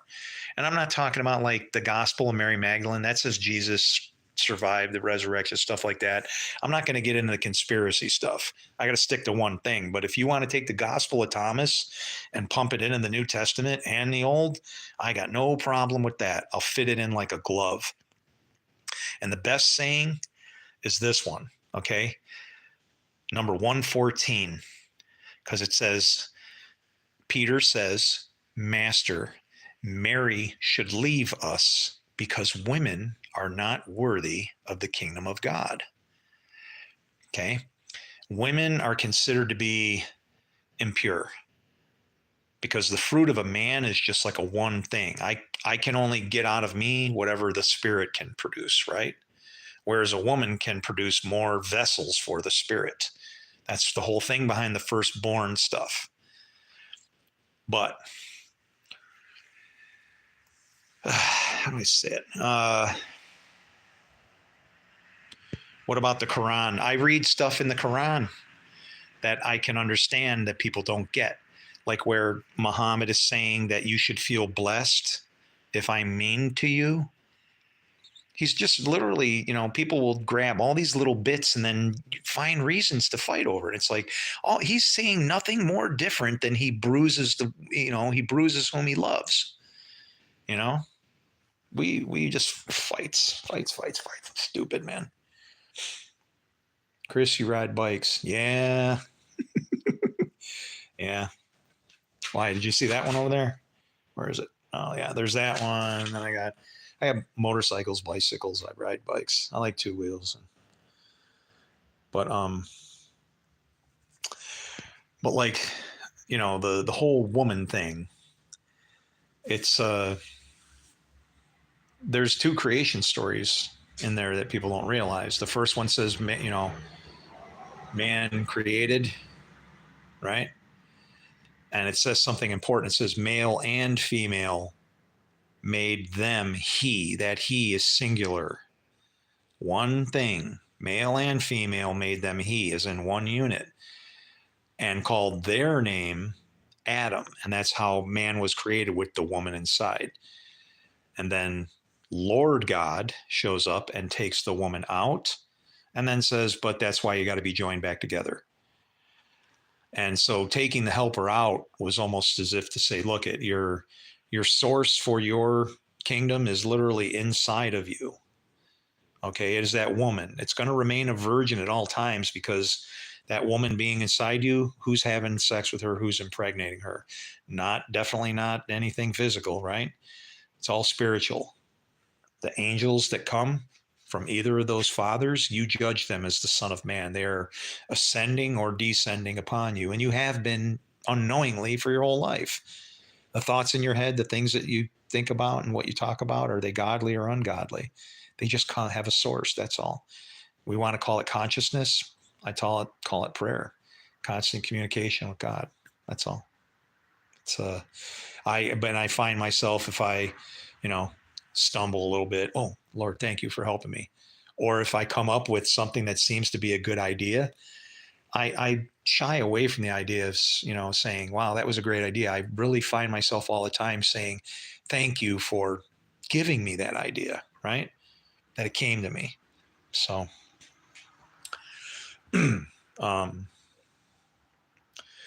what about the goddess? What goddess? Oh man, oh no. There's depictions of Yahweh before Judaism. Right. And that's a good point. See, I don't know when you joined, but I said that earlier in the broadcast. What other gods have shown up since Yahweh? None. He's the God of all gods. When you think of Yahweh, our God, when he says, you will have no gods before me, he's the God of all gods. So if you think of like a spiritual ladder, I guess, God is here, God is here. All the other gods are actually even higher, which is funny, because guess what happens? That's what did Satan say? I'm going to lift my throne above yours. But even by going to those gods, he's the God of all gods, above and below, right? And so when it says you will have no gods before me, those gods listen to him, not us. In fact, when Dagon came into the temple, he was on his face prostrate because he's worshiping before the ark. And then when they stood him up in defiance, what happened? He had his facilities for works to be busted off, because that's how prophecy is fulfilled. Blatant obedience, or it's our works that will cause the prophecy to happen. And it sounds like, well, isn't obedience works? Kind of not the same thing. You can have bad works and cause the prophecy to turn out bad, like what happened in Nineveh. Jonah showed up, you'll be overturned in 40 days. Does that mean Jonah's a false prophet? No. It means that they were overturned in 40 days. But we don't read it that way. They overturned themselves by what? Repenting. So all prophecy can be fulfilled in one of two ways. We do the works, and New Testament even kind of points that out, actually. What does it say? Everywhere.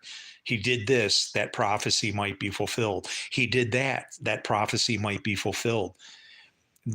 Fulfilling prophecy is not for some other person to show up and do it. Okay, when it says study war no more, I'm sorry, but we're implicated, because that does not require anything from us except a choice. And if we decide to study war, get mosquitoes. If we decide to study war like that, then what happens is, what does it say? It says the wicked are reserved for the day of judgment. Well, the day of judgment started in the Garden of Eden, and all this wickedness, we're going to be our own destruction. Literally. He will just turn away, and because we don't do and follow and love each other, very simple commands, right? I don't know, you're talking about what a goddess, what? Your beard is fabulous. Oh, it's terrible. You wouldn't believe the things that are living in here. Okay. Kenneth. Oh, yeah. Kenneth. Hi, Kenneth. Hey, what's up, Rob? What if the Holy Trinity is the Torah? No. There's two Trinities: Father, Son, Holy Spirit. You are the Son. You're led by the Father and the Holy Spirit. There's also son of or father of lies, son of perdition, and evil spirit. Two different trinities. And that's why the Star of David is as it is. There have been a series of stars that kind of follow along with the Jewish faith. The first star was Abraham's star, which was squares, two squares kicked off, 90 degrees so that they form like that was Abraham's star. What was David's star? He had two triples, right? What's the next geometric thing that you would expect to see? They can't make a one, it's either a line or a path, two lines. And that's a dividing time. We're crossing a halftime right now. How long it takes us to get out of the dark or out of night is up to us.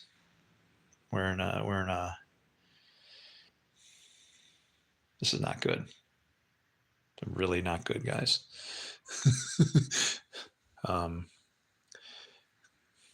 My mother is my God. Well, your mother is the Torah, because anything that you do is going to be.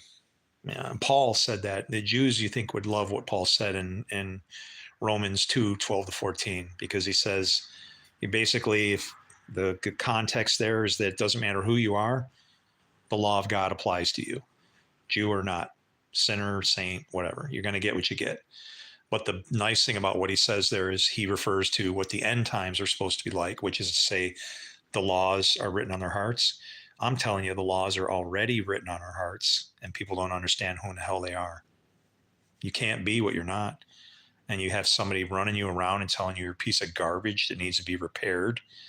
I don't know about you, but my God didn't use my mom to shoot a piece of junk out of her womb. Okay? We got it wrong. Think like a Jew, don't kill like a Christian. I just woke up from a nightmare, 4:08 a.m. Okay, go read John 8:4, Isaiah 48, and Revelation 4:8. Tell me what you see. If we all follow God, why are there so many splits and denominations? That's a very good question. Rob Ford says, why are there so many denominations? And actually, it's complementary to God, believe it or not. The reasons for the denominations are because of fear, right? People want to write. I mean, think of it. Hang on a minute. I'm going to go get me a zapper. I'm going to sit here and pow, pow. These buggers are going to... Because what's happening is I'm sucking them up in my lungs. All right.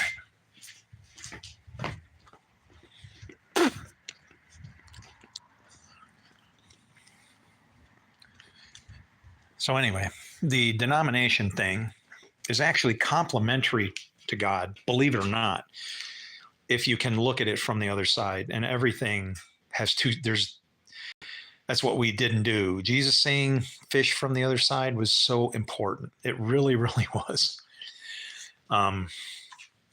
If I try to explain the number to you, though, the whole 153 thing, you got to be into Jewish numerology and stuff. And it's 150 and add 3 is what it's referring to. But the denomination thing results out of fear to serve in the right way, right? I don't want to buy into the idea. There's people that they can see that the construct of the Bible tries to exercise some kind of control, but it's useless. It can't do anything for you. It's just a tool, right? It has no ability to control you. And so the denominations, as a result of fear, people find different ways that they want to serve. And for the most part, God doesn't care. We're the one that make it such a big deal. When he said to come as children, it literally is that damn easy. Right. So that's That's why the denominations are. And I mean, the issue is though, is that he doesn't want division. We know that, right? We're the ones that make the division. Now, what comes with each of those denominations is a sword, right? I got my doctrine. So guess what happens when we divide and then use our God against like all of each other? We become brother against brother, right hand against left hand. We manifest the kingdom that we don't want instead of letting our seed for the next kingdom that we want to be laughter. By not following God. And even the name Ishmael,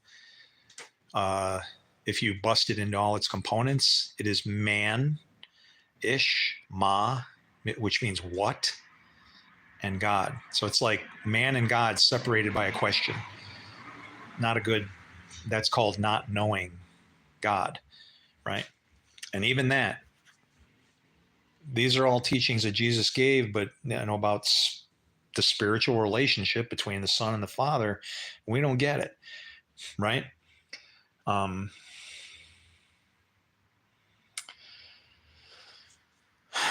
I forget where I'm at because you know what? I've said the same thing over and over for 6 years to every rabbi, pastor, preacher, anybody that would listen to me. Like, dudes, we're fucking this up, man, and we're gonna pay for this. You're gonna know one day that whatever figured this out is inside of me, and you're gonna wish you would have listened.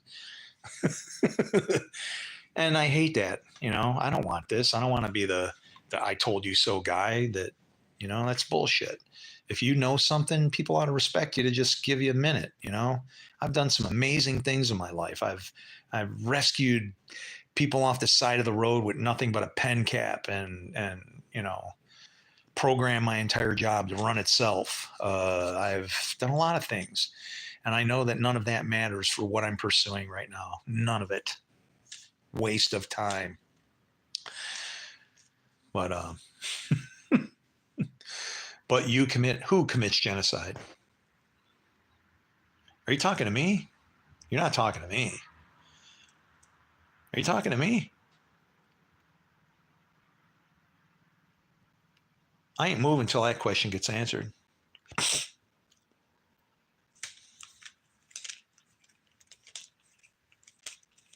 And the last thing I'm going to say is, before I say shalom, shalom, it's going to be don't test me.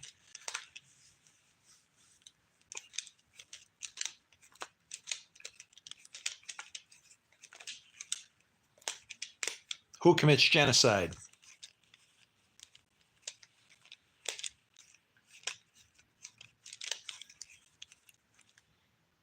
Let me straighten something out for you right now. I was in the United States Marine Corps. And if you send me to war, you only need to give me one bullet because I'm going to put it right here. Okay? I ain't going to fight for you. That will not happen ever again.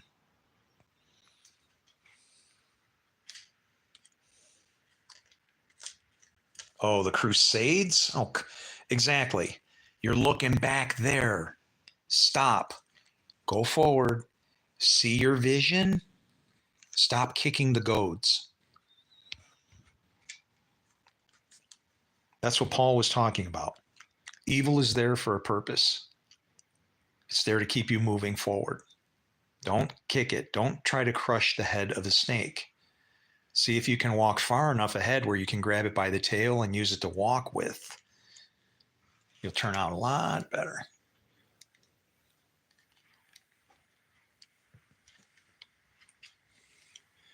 I'm tired of hearing about slavery as if it's still ongoing. Oh, hell yeah. Slavery is alive in America. Are you kidding me? Slavery is alive in America. It's called McDonald's. It's called all these crap jobs where you have to go because you can barely make enough to survive and they don't give you any benefits. And when your vacation comes, I don't know, you just go take a nap because you really can't afford to go anywhere. Yeah. Slavery's alive and well, trust me. You want to know when it started? Right after World War II. Because the women abandoned their jobs at home and created a two-income economy, falling victim to the wages that were needed. And then we lost, I don't know, the very important role. A woman's job is, I don't know. If I raised my kids, something might happen bad. I might paint them blue or, burn the house down or something crazy, right?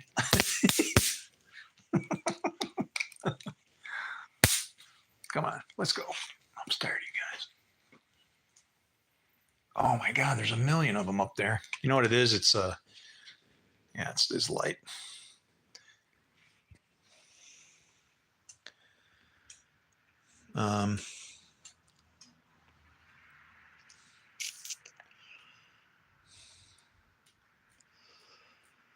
Let me grab a question or two here. We have here in sight a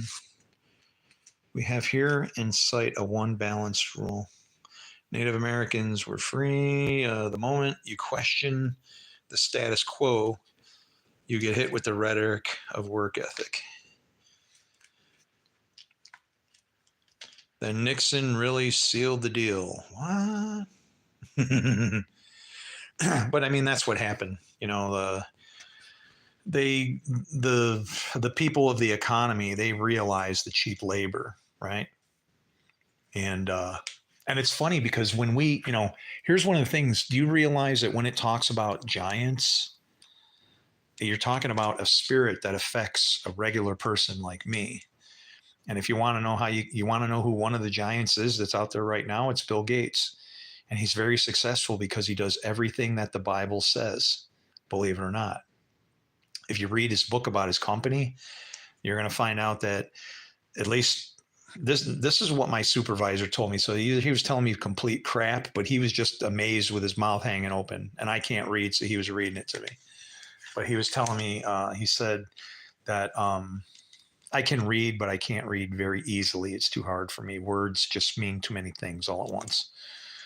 That's what happened in our Bible. Context got all jacked around. But his company, there was no time clock. You could wear anything you want. People run around in flip flops and t-shirts. No work. He would tell you what he wanted you to do, and you just had to, make sure you were getting your job done. And it was even if you blow it or screw up, hey, just document it. Find out what you did.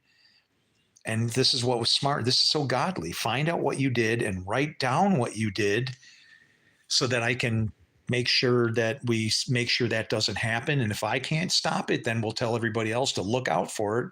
So what? They don't fall into it too. And the guy's just incredible, and that's why he went the way he went. Now, as far as any other dealings, but on a business level, he's 100% Bible, man, 100%. You have to, that's why he is what he is. And that's even why people think of it. I mean, a perfect example. People always thought that the Jews were, they're bankers and businessmen and whatever. And what people don't realize is the reason what their success comes from. They're following a book. They're following the best damn plan there ever was. But as soon as you turn around and, turn it into a weapon, well, guess what? Now you got, and again, that's the denominations, right? That's our revelation. Nation will not raise sword against nation, which is to say, even our doctrine, our the religious things don't go. And that's because, see, we serve the God of all gods. Two ways you serve. You either bow in complete obedience, prostrate, or it's your works that prove your Father, right? And when Dagon went into the temple before Yahweh, Yahweh is Dagon's God. So he fell on his face in worship. And then when they stood him up in defiance, well, I'll knock you down and I'll bust your head and hands off. And his feet were where? Right at the door frame. He couldn't even get in there. And was like, kapow! Took him out. And it's just, I realize that it's hard to imagine God being turned into words in an instruction book, but like I said, as a programmer, it's how I view the thing. Because as soon as I start seeing statements and things that say if, I'm sorry, but that's a gate. That's a decision right there. And if you don't follow those decisions, how in the hell can you expect to get what it is that these things are getting me now. How can you expect to get what it is that you're expecting, right?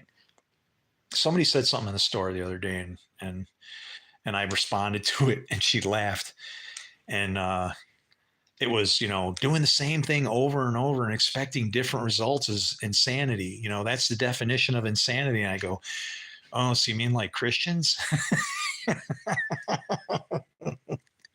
Anytime will do. What is that thing? 2,000 years later. Oh man, we're hurting, ain't we? It is logos code. And it's like I said, when he called it the logos, these words are very strange. Like any word that ends in AH in Hebrew is feminine. Torah, feminine. Jonah, which means dove, feminine. A lot of people have feminine names. Ruah, spirit, is feminine. Ra, evil, is feminine. But there's something interesting when you take that AH all by itself before you add it and just separate it. It means brother. AH means brother, but if you add the brother to anything else, it becomes feminine. Kind of weird. I bet you there's something there. Anyway, he's delusional. What? It will be just us talking to each other. He doesn't need any of us here. If we all left, he would never stop talking or even notice that we've all have gone. I don't know. What do you need, man? I think I caught the Loto code. I'm not Jewish. No. I am. I earn 6 figures a year, and I still accept Jeff Bezos is smarter than me. Well, good for you. How many other people do you support besides yourself with 6 figures a year? Hopefully more than yourself. But anyway, I'm going to go ahead and get out of here. He's fascinated by spirituality. It's got to be what our intelligence is for. Why wouldn't it be? I'm sorry, but there is written in there that there will come somebody that's really good with riddles, and you're talking to him. I'm out of here. Shalom. Shalom.